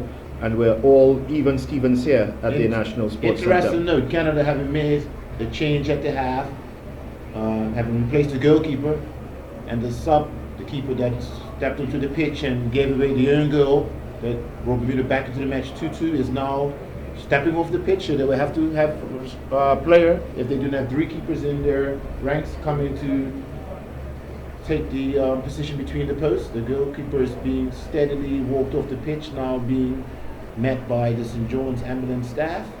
They're in fact being waved away by the Canadian medics. Could also be a form of punishment for him. Walking the gallows. You're an unforgiving coach, Cal. Now in the first half, Michael Finley seemed to be comfortable. The second half had started, it looked like they had a one opportunity, which was not taken by Marco Bustos. And now the Canadian coach is looking at a 2-2 draw, so he would also have to think about his tactics. Does he want to go back to Canada having a draw against the Minnows, or is he looking to actually, leave our beautiful shores with a victory? So we would also have to be more attacking minded. At this moment, Bermuda can then again stick to their tactical game plan. They had 2-2 against Canada, something that we were not expected prior to the start of the match, but It's only a friendly, so perhaps they may not be as rigorous with the rules, and perhaps will allow for another goalkeeper, for the goalkeeper that was there in the first half, to come back on, unless of course FIFA rules wouldn't allow for that. I believe international friendly's got to be played according to the laws of the game. The goalkeeper was substituted. I do not see that goalkeeper that was substituted actually coming back onto the pitch. It would be unusual. Well, Ricketts was called across to the touchline, and they continue to converse with him. Would be interesting to see whether he goes between the uprights for Canada, or is it just that they're having a discussion on what tactics should be adopted. They seem to be talking to the Bermuda officials. Of course, it's impossible for us to discern what they're saying from this far off. I would wonder if this is allowed, if the points you would get for rankings, would this match then become null and void as far as a result with having a player that's already been substituted going on. Even though it's a friendly, you do receive rankings for friendlies. For friendlies, as you stated So, previously. That would be with a 2-2 draw, will Bermuda wish to give up a favorable movement up the FIFA rankings tables and even indicate internationally that we've held Canada to a 2-2 draw at the start of the half, and actually just make it not an international friendly, just a friendly match. being pointed out here, informed by Earl Basin, that Adam Straith, man who proved quite influential in this game, is now going between the uprights for Canada. Instructions being shouted across the pitch there by Toussaint Ricketts, the danger man for the Canadian team here at the National Sports Center. Surprisingly, with a contingency, I believe, of 20 plus players, or I believe that they only have 2 goalkeepers. Normally when you travel internationally, you will take 3 At least goalkeepers. 3 goalkeepers. You know, there's always one that get injured prior to the match in the warm-up. And even though it's a one-off match, you would normally take 3 goalkeepers. So surprising that they only travel with 2. So this game is interestingly poised now. The game is tied at 2-2. Bermuda capitalizing on a defensive blunder, on a goalkeeping blunder by the Canadian custodian. That would be Callum Irving, who was injured in the process, as that would be number 7, Lejean Simmons, tucked the ball in past him. So the Adam Straith has gone into the net for the Canadians, and they've brought on number 12, Maxime Tisson. He started, he remains on the field. So again, game interestingly poised.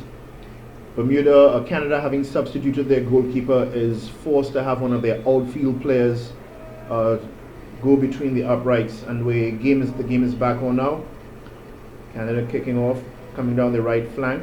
Their number 3 player, that would be Atakura, playing the ball to Wandre Lefebvre, who plays the ball over to their number 17, the skipper Marcel de Jong. De Jong playing it out on the left flank.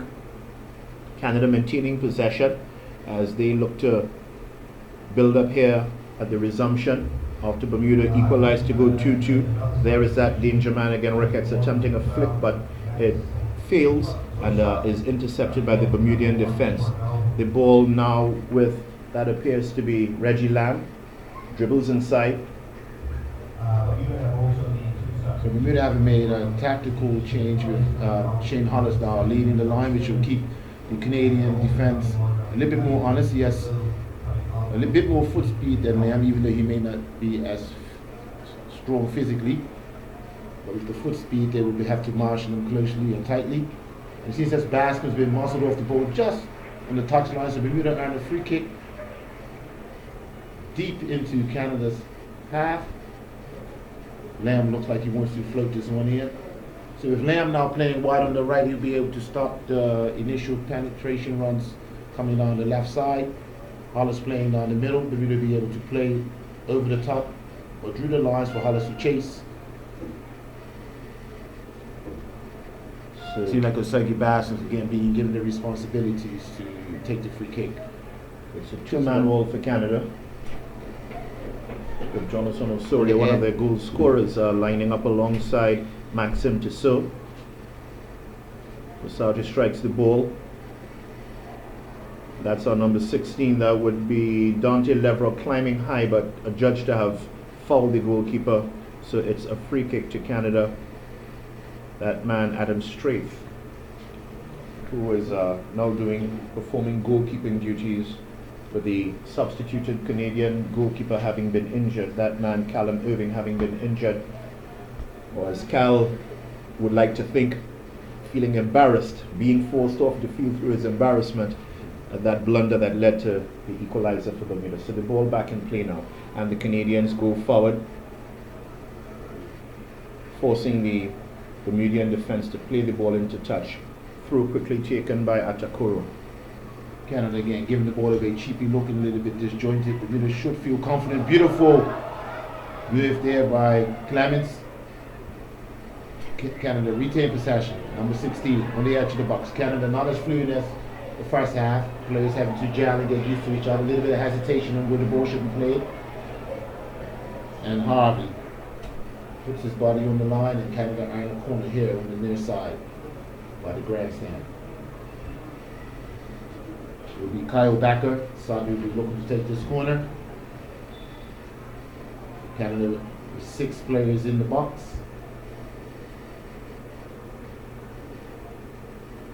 Hollis, the only man near the halfway line, followed by De Jong and Atakura. All being crossover. Struck there by the Canadian. Well taken.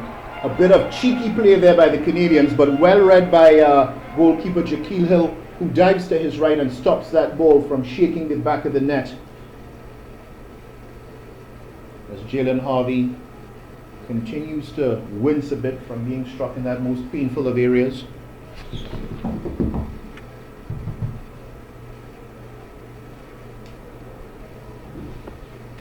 And Canadians are back in possession as they play down the right wing.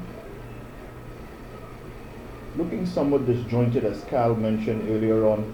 Perhaps the number of changes.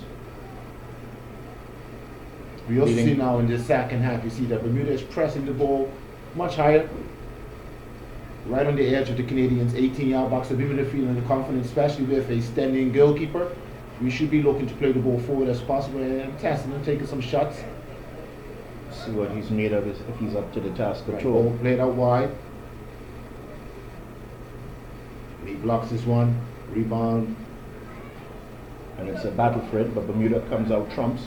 Out on there by Lee, who is looks like he has grown since moving overseas with the lower league team in the UK. He's added a little bit more robust tackling to his game. Another substitution for Bermuda, number 15, Zico White, looks to be replaced by number Right, 5, Sampson. Ray Sampson's very important. Sampson and Lowe, both earning their full international senior man's caps today. So it's a proud moment for them and their families. And Keyshawn Bean is coming on as well. He is coming on for Dante Levrock. yeah, it's Keisha, and also a youngster, 16 years of age, I think still in high school, plays for the Pembroke Hamilton Club. And he will replace, looks like he's replacing younger Suggy Bascom, who should be receiving a nice round of applause. Very entertaining player, Oh, yes, one for he's- the future. Certainly one that Showed his should worth here today. remain part of the senior setup as we look to rebuild. We're looking at senior players such as Damien Ming on the other side of the 30s, who should be bowing out of the game shortly. And what better time to come on the pitch for Bermuda when Bermuda is actually In the ascendance. in the ascendance, in the match. 2-all. Canada attacking again, but Ricketts unable to get his foot on the ball. Canada giving the ball away cheaply again, Bermuda. Drew Lamb now in the playmaker position to Hollis. Hollis first touching the ball. Wins himself a free kick, wins Yeah. himself and Bermuda a free kick. There seems to be a heightened sense of urgency with the Bermudians now as they go forward, not allowing the Canadians much time on the ball at all.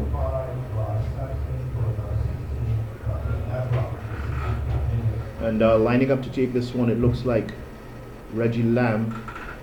Lamb's looking around, asking, just wanted the center half wish to go forward. So Zico White, William White. William White, Good. General White. So we have Clemens and Lamb over the ball, plays it to Clemens. Lamb goes forward, shoots, crosses. Canada clear their lines. Throw into Bermuda. Lee takes a quick one out to Clemens. Clemens clears in. Lamb to Bean. Bean's first touching the ball. Back to throw in. Should be nervous, but you retain possession. Lee again. You probably hear the Gombe drums in the background trying to drum up support literally among the Bean to Hollis. spectators. Hollis, a beautiful control. Spins away from his man. Turns him inside out. Hollis on the edge of the box.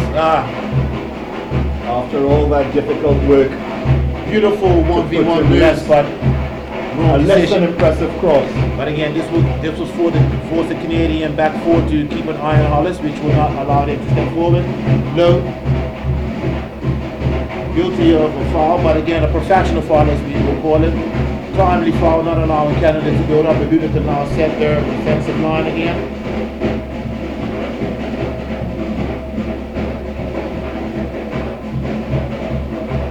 Adam Snape, the standing goalkeeper after the initial goalkeeper being substituted and the sub getting off with injury. Snape, standing in between the posts. Jalen Harvey struck in the face there, but none the worse for wear. Gets up, he's back involved. The young seems to be injured on his ankle, hobbling a little bit, so Bermuda should be able to push forward a little bit more. Let's hope they can capitalize on the disjointedness of the Canadian team in the second half. Good skill by Lowe. Lowe stands up. Quick ball into Harvey. Runs his man. Gets the ball away. Bustus. Plays a good ball into Becker. Becker plays it into Johnson. into the stick of De Jong. De Jong over to the third. The third plays the ball forward, finally number 16, who dribbles his way into the box and plays one wide to Atakara. Atakara crossing the ball, but goalkeeper Hill cutting off the cross and averting any danger that would be posed by the lurking. That would be that man Ricketts again. Bermuda learn to play down there with Hollis up top. He'll it's a long ball. Easily headed there by Canada. Ball into Bustos. Bustos into Ricketts. We haven't seen much of Ricketts at all since the opening minutes of the second half. Bustos looks to be the playmaker. Back to Ricketts. Ricketts forced out wide. That is a preferred central row. Ricketts all the way back to Atakura. Into Backer. Backer crosses. Flipped on there by number 5, Sampson, that will settle his nerves. Lee, Bermuda playing a calming, possession-based game. Into Lamb. Ball beats Lamb. Ball takes a bad bounce, deceiving Lamb in the process. Cannon on the counter-attack. And a good ball forward. White is there. Timely interception there by Sampson. Saving Bermuda blushes in the process. So the ball goes out for a throw to Canada.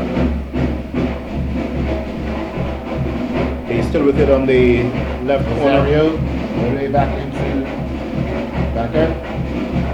Tries to reverse pass, which Rosario doesn't read. And the play fizzles out as the ball goes behind for a goal kick to Bermuda. So the match is evenly balanced at the moment. Not an outstanding opening minutes of football. The only excitement being the earned goal, and their keeper being replaced.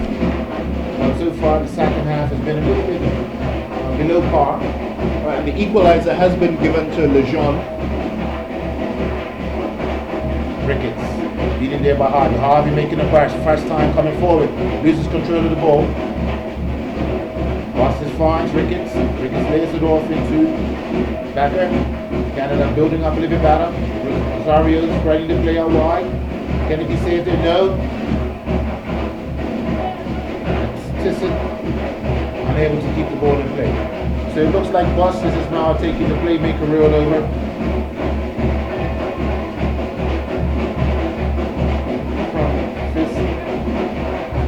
Ball into B.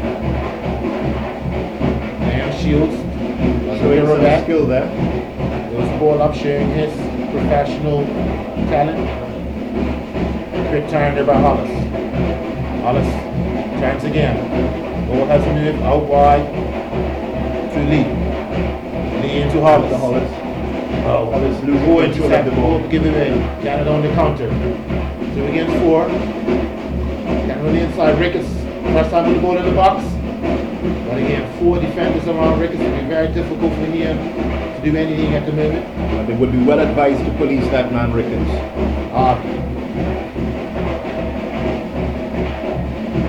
Hollis leads up Harvey's bare pass. Harvey on the ball again. Teammates at North Village. Ball, beautiful ball in by Lamb. Bean beats. Bean continues his run. Stands him up. I would have thought he would have given that Lamb that ball Would have been a earlier. beautiful 1-2 between Lamb and Bean. Ricketts. Then perhaps the inexperience playing together. Really looking the stronger team that's now. Ball placed over the top by White, but Hollis was coming out of the offside position. Drove into Atakora. Bermuda has come into their own in the second half. They're not giving up much ground at all to the Canadians, who are basically winning the ball when they do because of their bigger size and height. They have that height and strength advantage. Hollis now intercepts, heads into the box. Shoot, score! Ball given away poorly by Canada. Number 16 raises his hand as an apology. Jay Chapman. Hollis raced through straight down to the center. Got all the way into the 8-yard line. Decided to chip the keeper. But placed the ball over the bar. That should have been in, Cal. Should have made That should have been mistake. Could have been hard and low on the ground to one of the corners. You will regret that. But positive sign for Bermuda. Bermuda racing the opportunity to go up 3-2. Adam Strait looked like an outfield player at that moment, but he wasn't sure where to position himself, so Bermuda can take advantage of that. White again, low, full of speed and pace, gets the first. versus Atakora. Low takes him Atakora, takes him on the line, crosses over, And with timely blocked by Atakora. wins a corner for Bermuda. Young Low looking pretty impressive in his performance so far, Cal. Yeah, the young substitutes have not looked out of place. Sampson's made 1 or 2 timely tackles. Beans imposes himself on the far side, and Low just now showing some of his natural talent. Lamb. Then you take the corner here on their side. Only one central defender on the Bermuda's halfway line, so all of the Bermuda players in and around the box. Met there at the head by Sampson. Didn't look too confident, like he really wanted to put his head to the ball. Going tamely to the goalkeeper, who rolls it out now. The ball is on the left side. Canada plays it back to the middle to number 7. That would be Becker. Becker playing the ball forward. He has 2 men making runs, one on the right wing, one going through the center. He chooses to go with number 6, Marco Bustos, on the right wing, who dribbles into the box, into the 18, plays the ball over, but it goes behind for a goal kick. Once again, Bermuda standing the ground. No, actually, it's been awarded a corner, so it would have come off a Bermudian player in the final instance.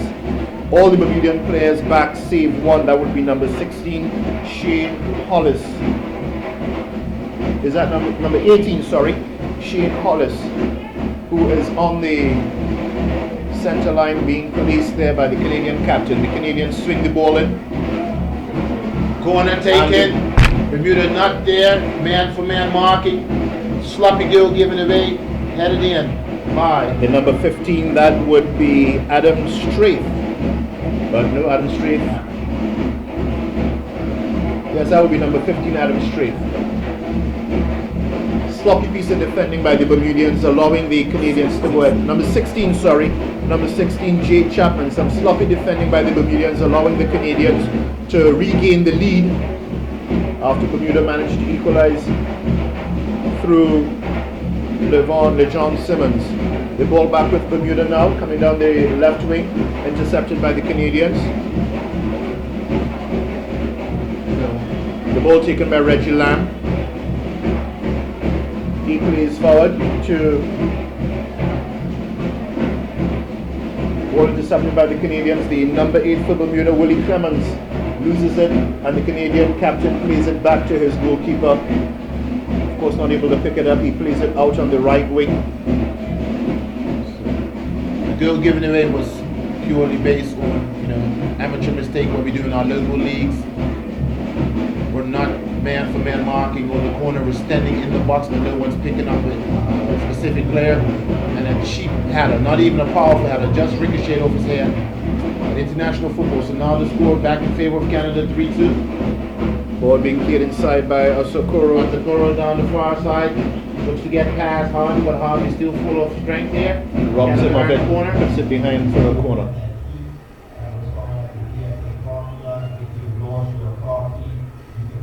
And it looks like the number 7 for Canada, who is going to take this corner. Let's hope that the Bermudian defense has learned from that blunder and will not make the same mistake twice. Not the kind of thing you expect at this level. At the moment we see four defenders deep, just inside the 18, only with 3 defenders looking at him. Ball comes back in again. On the edge of the 18, number 10 shoots, blocked there by number 6, Harvey. Long ball cleared. De Jong, followed by Hollis. De Jong gets there first, plays it into the standing goalkeeper, Adam Strait. Plays it out to Atakoro, rolls it out to Atakoro. Atakoro plays it back into the number 7, Becker. Becker, the playmaker for the Canadians in this half. And he plays it across field. They're looking to take it wider, and they do so now. The ball is played up the left flank. They plays it back to the skipper, De Jong. De Jong comes across field to the number 5, Lefebvre. Lefebvre plays it back inside. He gets it back now. Again back through it, back to the center. Tackle put in by the number 8 for Bermuda, Clemens. But he is not able to win the ball off of the Canadians, who are now pressing forward in numbers. But Bermuda comes away with it with the number. Quick counter-attack with Lamb after some wonderful build-up play by Bean. Lamb on the ball. Play slowed on. Good screen there by number 6, Bustos. All the way back to White. William White. Out to Lee. He plays it back to Clements. Clements sends one cross field to Harvey. Beautiful Acres ball of to space Harvey. on the left. It's Loads time of to space. lift his head up. Delivers one across the box. Ooh! Left there by low. Unfortunately for him, that first touch was not what he would have wanted, and the ball balloons over the goal for a goal kick to the Canadians. Stand-in goalkeeper now positioning the ball, looking forward, but that was a beautiful build-up by the Bermudians. That ball coming from the center across to the left, where the number 11 had acres and acres of space. Just wondering what the tactics are of Coach Finley. Would he be pleased with the 3-2? So it's good to go back home with a win, or does he want to add more goals onto the scoreline? As you know, I'm pretty sure the local media will be questioning the performance of the Canadian team here against the Bermudian Minnows. But Bermuda holding its own. 3-2 at the moment. Look like we're still in the match. I would like to see us be a little bit more attacking minded down the flanks, as we should be looking to take at least 1 or 2 shots versus the standing goalkeeper. He doesn't look too comfortable. Somewhat shaky indeed. To be expected, as he's not a goalkeeper by trade. And Lowe gets up high. Pretty impressed with Lowe, only about 5'7" against the 6'1" Atakora. He may be low, but he aims high. Not intimidated by the physical presence, and so that would be possibly because his Pair of stint changes. overseas. Pair of changes being made by Bermuda now. Looks Goalkeeper Hill being replaced by Ajay Daniels, it looks like, and the number 3 is it? General White. General White being replaced by the number 2 player, Zenawi Bowen.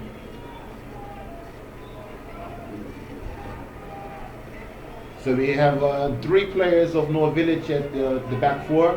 Sampson, Bowen, and Harvey, who play for the North Village Rams Premier team. So that should give some consistency at the back. That would explain the smile on your face, Cal. And then we have Ajay Daniels. Daniels of the current Premier Division champions, the Dennytown Hornets, who have some difficulty this season, fighting more relegation now, taking up his Cal, time between the sticks. you said that with some relish. Back to the international match here. Sampson.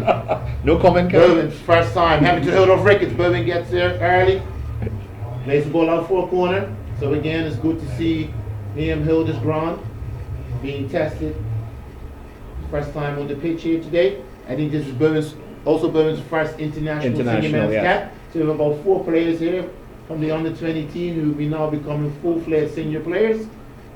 The next generation of Bermuda's national team as we look to improve in our international competitions. Good to be blooding these players at this stage. Corner here from Canada, floated to the back post. Bermuda has to press, shot, blocked there by Clements. And the rebound goes over the bar for a goal kick. First touch of the game for young Ajay Daniels. So one of my concerns would be we have to challenge for the second ball. Seems to be a weakness at the moment. The urgency that they came out with at the start of the second half seems to have waned somewhat. Tug in the back there. No call from the referee. The referee does blow the whistle now for the number 6, claiming that Jalen Harvey, claiming that he was fouled there by the Canadian defender. His opposite number, is it? No, that's number 16 for Canada, Jay Chapman. You see with the multiple substitutions that Liam is dropping back even further. Now playing just in front of the back 4. Using his experience, giving the youngsters the opportunity to play a little bit higher. If they make a mistake or have nerves, it's in the opponent's half. And Atakura kicks that ball out, and Lam is with it again. He takes it through, So gets it to number 11. That is Low, tussling for the ball with a much bigger defender, forcing him to turn out. Scoops the ball over. It's with Atakura, who does some skillful work there. Keeps the ball on his head, plays it back into center. And the Canadians are going forward, but the play is broken up by the number 2, Zenawi Bowen, who plays the ball back inside. It's with Atokoto, and that would be number 6, Harvey, playing the ball off of him, or he playing the ball off of Harvey for a throw to Canada. Canadians in possession now, looking to play a long ball, and he does so. Ball goes over to the left flank. Police there by number 20 for Bermuda, Keishan Bean. Did I pronounce that right? Keishan Bean. Ball comes over to the Canadians as they press just outside the 18-yard box. But again, the number 6 for Bermuda Jalen Harvey doing yeoman service, turning the Canadian player back out. The ball is still with Canada with the goal scorer Jay Chapman. He gets it off again. Plays it back now to Atukoro, who's becoming more involved in this game in the second half. And the playmaker that's been brought on as a substitute plays it back to Atukoro. That is the number 7 in the person of Becker. And Becker gets it to the danger man. However, his shot goes wide. The danger man, of course, being Cal's good friend, Mr. Ricketts. Yes, a poor clearance by Bowen, a little bit, relaxed, just coming into the match. Difficult with so many substitutions for the game to remain at a high levels. And a quick reaction there by Ricketts being forced wide, always going wide from the near post, just followed closely there by goalkeeper. But even if Bermuda were to lose this match, and we're hoping that they don't, we always want to see the boys win, whether at home or abroad, they have nothing to be ashamed about, Cal, nothing to bow their heads about. There were a few lapses in concentration, 2 of which led to goals, but they've held their own against this Canadian team. Yeah, the scoreline at this moment is not that important. We've seen some good build-up and patience. We've seen counter-attacking play. We've seen them play in a unit, and with a style of play that we can appreciate as fans. And at the same time, Canada, even though the score is in their favor, they will have a lot of questions to answer playing against so-called weaker opposition. I have not been too impressed by the Canadian team thus far, even though it's early in their season. The coach may not be assured of keeping that job after all then. Canada back on the ball. Playing it across There's the 18, center. plays it out wide. Seen there by Lee. Number 7, Becker. Becker shoots. Oh! Goes through the hands of Daniels. Who manages by some good twist of fate to have that ball just balloon off his hand, bubble off his hand and onto the upright, or to the crossbar, and behind for a corner. So in the end, that ricochet off of him, that deflection off of him, proving timely, although the Canadians win a corner, so Bermuda not yet out of danger. And again, Cal, we have defenders just standing in the 18-yard box, not marking anyone per se. So again, we have three attackers on the edge at 18 by 3 defenders. We have number 16 there with Bowen. We have Osorio just on the edge. Doesn't look like Lamb's looking at him. Ball comes in. And it's a Rebound free shot to the number 12. Shot, number 12. Fortunately for us, it goes over the bar. Ajay Daniels not having to do any work whatsoever. Gets the ball back now. Sets up for a goal kick. That man Ricketts always hovering near that 18-yard box. Long kick now.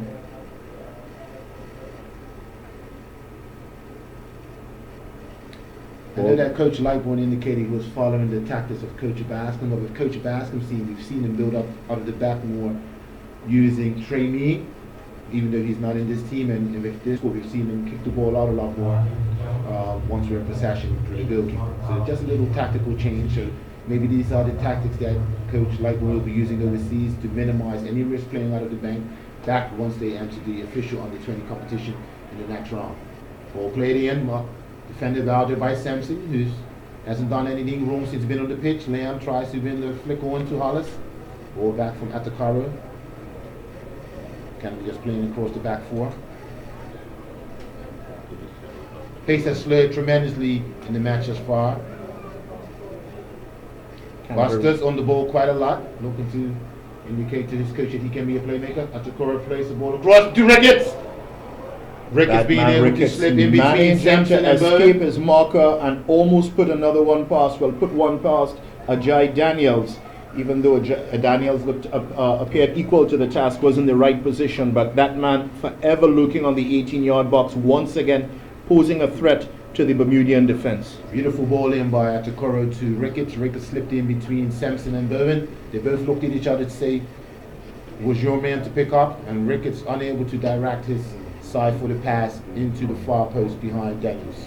And we have some 1,214 fans here at the National Stadium today, Cal, for this game. Yes, to all the fans, it's good to have them, but we need more. If we want to see international matches, there's a cost to that. We have to come out and support our national team. We Definitely. can't ask for games if we're not going to have people Come in out the and seats. support.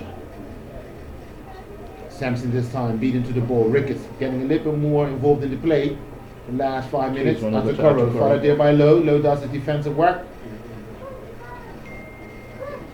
Canada building up slowly. Good tackle there by Zico White. But a judge to have fouled there by the referee. Osario's on the ball, plays it out to Bustos. Bustos playing it back Short to the interplay there new- by Canada, short new passes, Jamaica. 1-2 touches. Bustos plays it in, beautiful. Lamb now Intercepted doing by his Lamb. defensive duty, tries a little bit too much just like the half. Ball being played in, could be turnover. Good there by Canada, sloppy play by Skipper Lamb. Done great defensive work, tried to cheekily play it through the legs. Canada receives the ball. And in now 3 up passes, 4-2. Canada earn a goal. Again, this is amateur style football that we've just seen here. Done the job, clear your lines. You're set up to defend, but giving away. And now the score is 4-2. And that Canada. just goes to shows the inexperience. What you would have expected better from someone of the caliber of Lamb, who plays at the level that he does. But it's water under the bridge now. Bermuda have to come from behind. They're down 4-2. Ball is now played on the right side as they come forward. And that goal signals the quality of this match. We've seen some good play. We've seen some, sloppy play in the second half with the multiple substitutions. We've seen a few mental lapses by the Canadian goalkeeper and just now by Lamb. And we see Harvey into the box, into Lowe. Lowe looks to hold it up, still on his feet. Plays it out to Lamb. Lamb can redeem himself. He's going to shoot. Oh! Just over the bar. Just over the bar. Just over the bar. Going past the fingertips of the standing goalkeeper. Lamb trying to make amends for his earlier blunder, which put Bermuda behind 4-2. We see a Canadian player down on the pitch, the number 9, Anthony Jackson Hamill. Not sure whether he's injured or just combating a bit of cramp. Yeah, Hamill's put in a lot of mileage in this match, but going back to Lamb, all would have been forgiven if he would have placed that in between the posts. Was not to be though. Not to be. Bermuda still earning a corner. That is being taken there. Is that Low on the far side? That's Low. Low crosses the ball over. Swings one in Added out there. by De Jong. Hollers on the ball. Flicks it up in the air. Bermuda retains possession. Sampson flicks it over.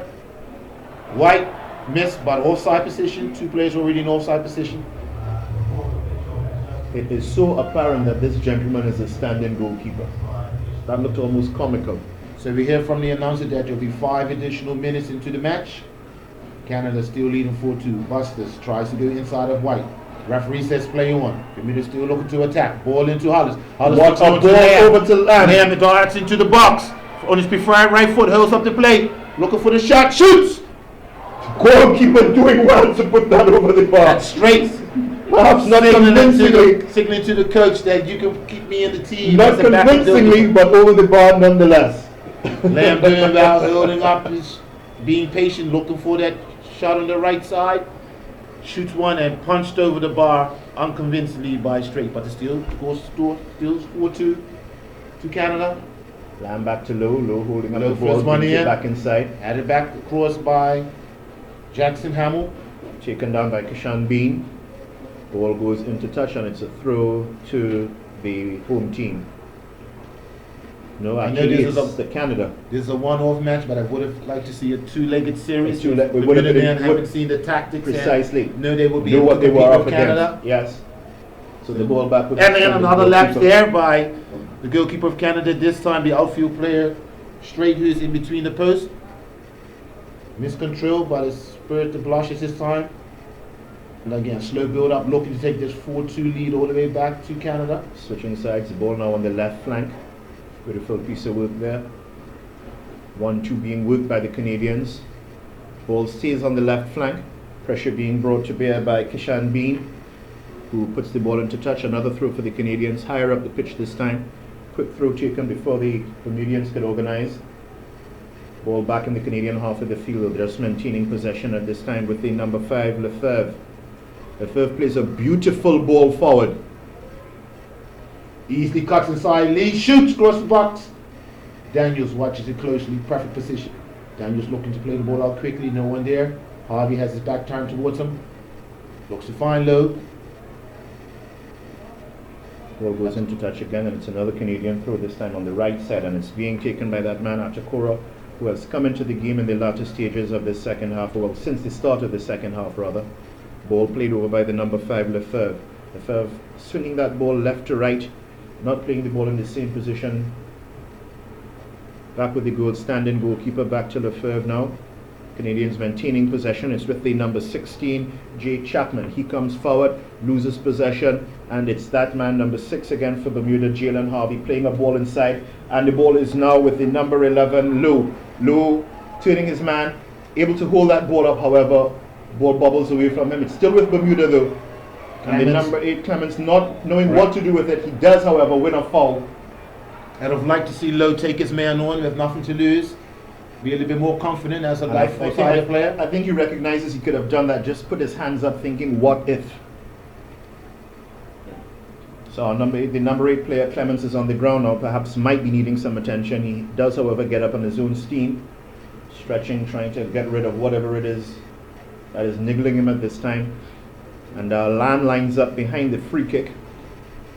Why aren't there more Bermudians forward, do you think, Cal? We see Clemens look like he's on his last legs. Ricketts a danger, so we have 2 center halves.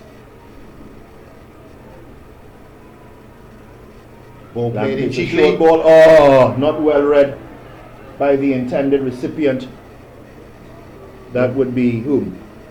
25 yards out with Lamb's ability. I would have liked to see him take a shot at goal. That would have been maybe a Zico rebound, White.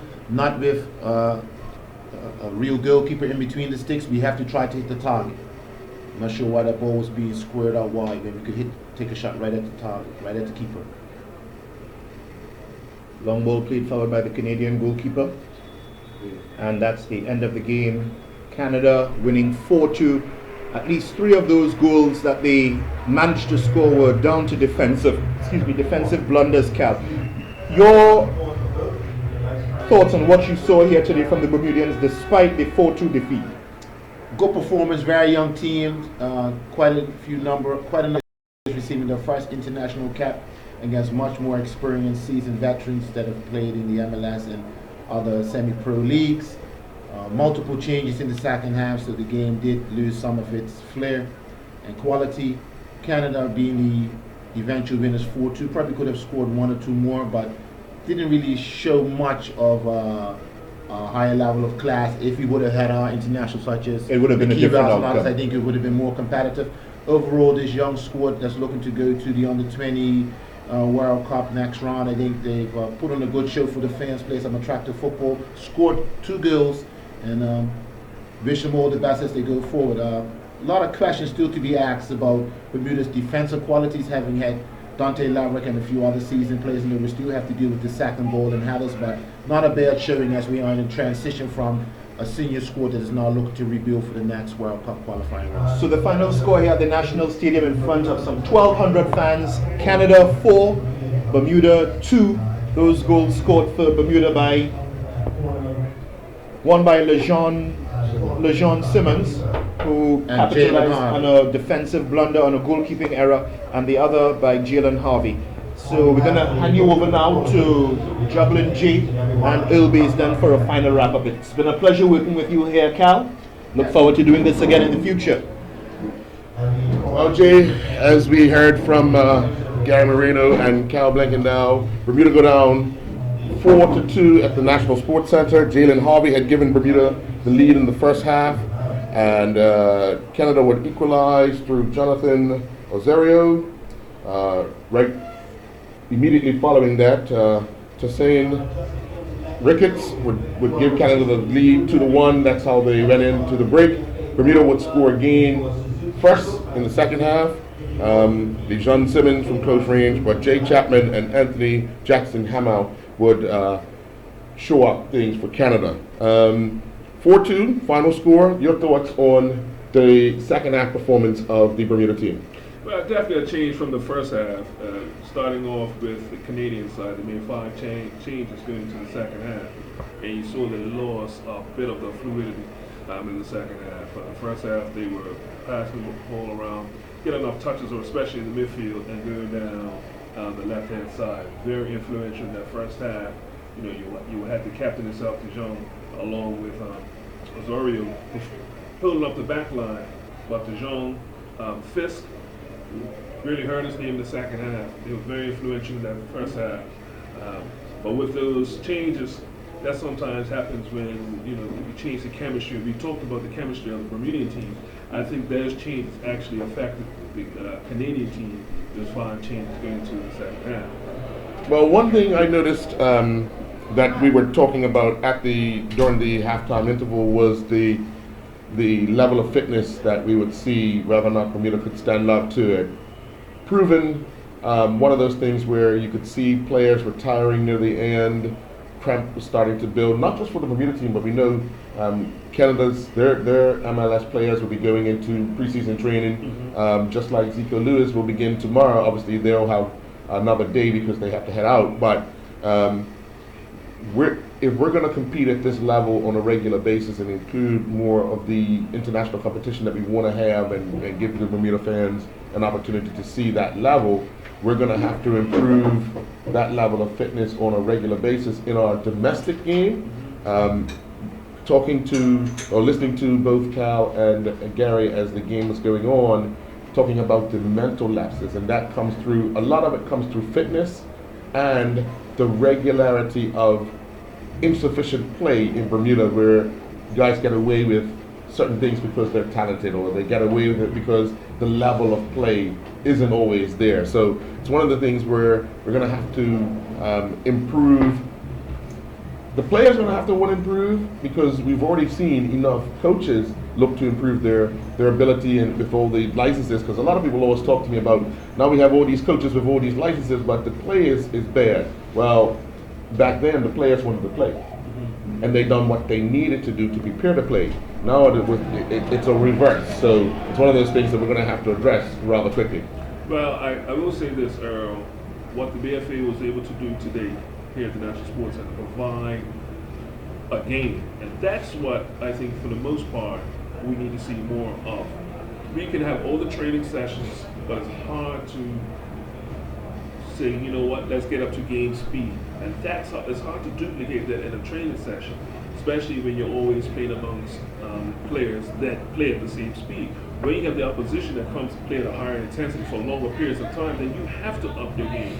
So it's very hard for a team to get that up to speed when you're not playing against opposition on a regular basis. We just talked about it earlier. But some of the players that you've got to say, were really excited to watch up here was basketball. So the first half was basketball, looking real good. William White looked at a decent game early. Even the second half of the, you had guys like Sampson coming in, and LeVert looked very comfortable coming in. Jalen Harvey, I think he had one of the outstanding games early on. And even we talked about Willie Clements coming into the second half. He was asking a little bit more out of Willie Clements and see what he can do. And surprisingly enough, he got more into the game, and it looked very, very good coming, especially on the right-hand side. I will say Shane Hollis, that speed that he has, if we could see him get a little bit more service up on the top end, we might have been able to take advantage of it. But one thing that we gotta say, Reggie Lamb, he was a true captain today. First half, we had him running. I agree, he probably ran about 10 miles in the first half, Jason. But the coach asked him to play multiple positions throughout the game, and we saw him dress back. Now, even though I believe the fourth goal, he would say that was his fault, because that's where the breakdown came from, and he's playing in a lot deeper position. But right now, we have the technical director himself, Maurice Lowe, and just get your thoughts on today's match first. I was pleased with today's match. We were competitive, and that's what we really wanted to do. We wanted to compete. So, in a match where our objectives was first and foremost to win the match. We weren't able to do that, but we were definitely competitive and stayed in the match for long periods. The second thing that we wanted to do was to get as many of 120 players as possible, some high quality match minutes. So just at the end, I was speaking with one of the Canada coaches, and 10 of their players play in the MLS that they finished the match with. And we finished the match with 6 players from our U20 team that could possibly be heading to Costa Rica. So that experience will be invaluable for them, getting match minutes against quality opponents as we did today. Now, we've talked about it, and we had our commentator Scout making down the game Moreno was talking about it earlier, but we've talked about it for a while. What is Bermuda's style? And I know you guys been working not just with the national team, but the U20s and all of going down, trying to create a style that it can be transferable whatever players come through the academy and all the way up. How do you think that progress from what you saw here today? I think that today was indicative of our style. Again, we are a counter-attacking team. So in most players that we play against, most opponents that we play against, we are the underdog. I mean, Canada has a population of 36.5 million people versus our 60,000 people. So they're always going to be able to have more players than we are. So we take that position as underdogs, and because as such, for lots of periods of the game, we have to be defensively organized and then look to hit teams on their counterattack with our athleticism, which is one of our key strengths. So you see the makeup, the genetic makeup of the Bermudian player. We have that what you call high intensity ability to make high intensity runs. In the first half, we saw a lot of play on our left side working out rather well, and then technically, Canada made adjustments to kind of nip that in the butt.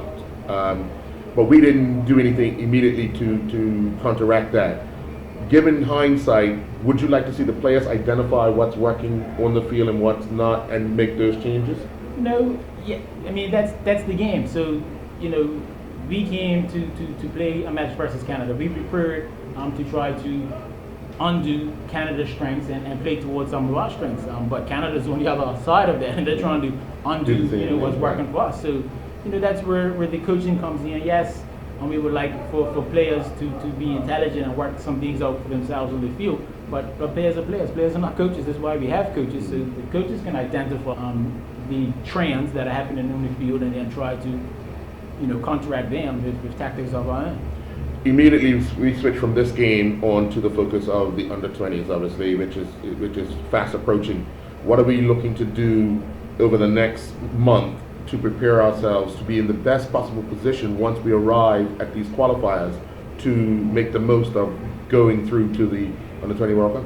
I'm glad you asked that question. Bermuda is in a position now where we're a proper national team at all levels. At the senior team, under 20s, straight through to 17s and 15s in both male and female sports, where the trend that we find is that we have a third of our sport lives in the UK, a third of our sport lives in the US, and a third of our sport lives in Bermuda. So it's very difficult, if not impossible, to get the entire sport together at any given time. Mm-hmm. And then, to get the preparation that traditional Bermuda football teams would like to have, where we've been training for 6 months, those days are gone. We'll never have the entire sport together for an extended period of time. So what we have done was over the Christmas break, we had a mini camp for the under-20s where they can come in. We gave them some physical assessments to see where they are, and then we had a match day for them just to see what some of the people that aren't in Bermuda that we don't get to see regularly, to see where their level is. Then we had this match. I think we got maybe 8 under-20 players involved in this match. That's invaluable experience. And then the plan is for the coaching staff to get together to narrow down our team from, we had to put an initial provisional list of 35 players submitted to CONCACAF, and we need to take that 35 player list and whittle it down to 20 players that will go to the final tournament. The final tournament, the 20 players that are selected to go to the final tournament, we'll go and do a mini camp in Florida on our way to Costa Rica. So we'll leave a little bit early. We'll go to Florida. We'll have some training together. This is the proper sport. We have some training together. We'll have a match in advance of our matches in Costa Rica. And that's the best that we can do given people's school schedules, club commitments, and just general life. So we're making the best preparation that we can, given that all of the constraints that are in front of us. Talk about the squad itself and base, a third here, a third here, and a third there. We talk about chemistry of your team. It's hard as for a coaching staff trying to get the chemistry makeup between obviously your back line, your midfielders, whatever. But just tell us some of you talk about the challenges. How do you think now after this game, what you saw here, because a lot of times we hear from naysayers, oh, we're losing some of the fight. I noticed here today that every last one of our players played for each other. But as far as the coaching staff, what have you seen the improvements with the squads? I don't subscribe to the theory of us not having chemistry because we're not immediately in front of each other on a regular basis. So we were talking in our pre-match presentation about what the tapestry of a Bermudian player, the tapestry of a Bermudian person in general, what things that we all have in common. We all went swimming out Amity House, we all flew kites, we all eat codfish and potatoes. So those things are ingrained in us, they're part of our identity. So when we look at what the identity of a Bermudian is, these players all have those experiences. So we talked about our opponents who have large populations. Everyone on our team has some common experiences that they can say makes them Bermuda. And for the previous trip that went to Curacao, these boys all know each other. You should see them when they get to gather at the airport. They're greeting each other. They're so happy to see one another. We have chemistry.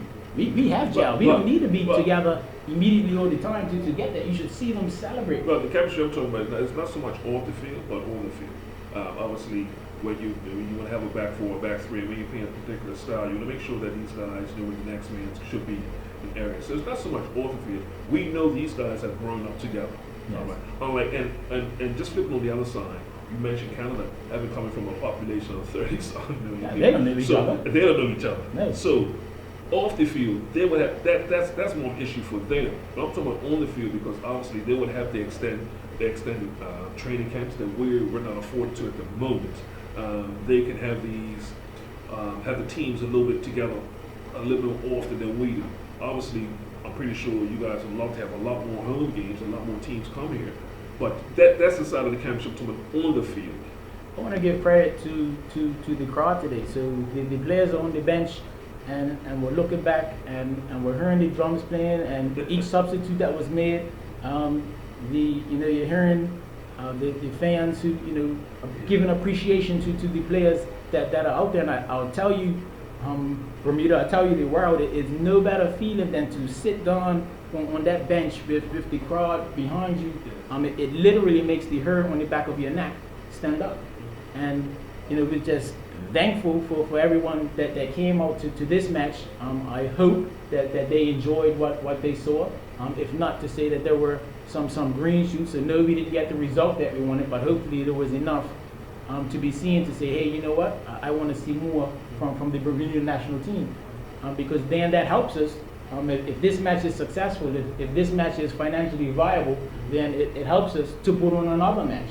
And then when we get more matches, then we get the on-field chemistry that you're speaking about. But we make no excuses. Going forward, obviously we talk about the U20 World Cup qualifiers next month. But going forward, as far as the national team, the likes who will be on the trip, the likes of Harvard, these guys who will be on the trip, what's next for our national team? There's some interesting things that are coming down the pipeline. So I'm not at liberty to say exactly what they are now, but the effect of it is more matches for Bermuda. So the executive and President Mark Wade are always working tirelessly, and our General Secretary David Sabur to get us matches. So we're always looking at every FIFA window, we're looking to see if we can get matches. This match today was outside of a FIFA window. So I do want to take our time to give credit to Asaji Bascom, to Roger Lee, to Captain Reggie Lamb, who made sure they were coming for this match. They didn't have to be here today, but they said that the Bermuda, our team's playing, and we're going to be there. So they took out time with the clubs to make sure that they were available for us today. And we appreciate them tremendously for doing that. Well, we want to thank you for joining us here to give us a wrap up and an idea of what the association is looking at as far as the build up and how the team has managed itself over the last year or so. But coming out today, we get out 4-2, but we walk out with a lesson learned, many lessons learned. And we now will turn our attention to February, where the under-20s will play in the World Cup qualifiers. So Thank you very much, Maurice. We Thank do you. appreciate it. And to the folks, we'll wrap up the live coverage here at the National Sports Center with Canada 4, Bermuda 2.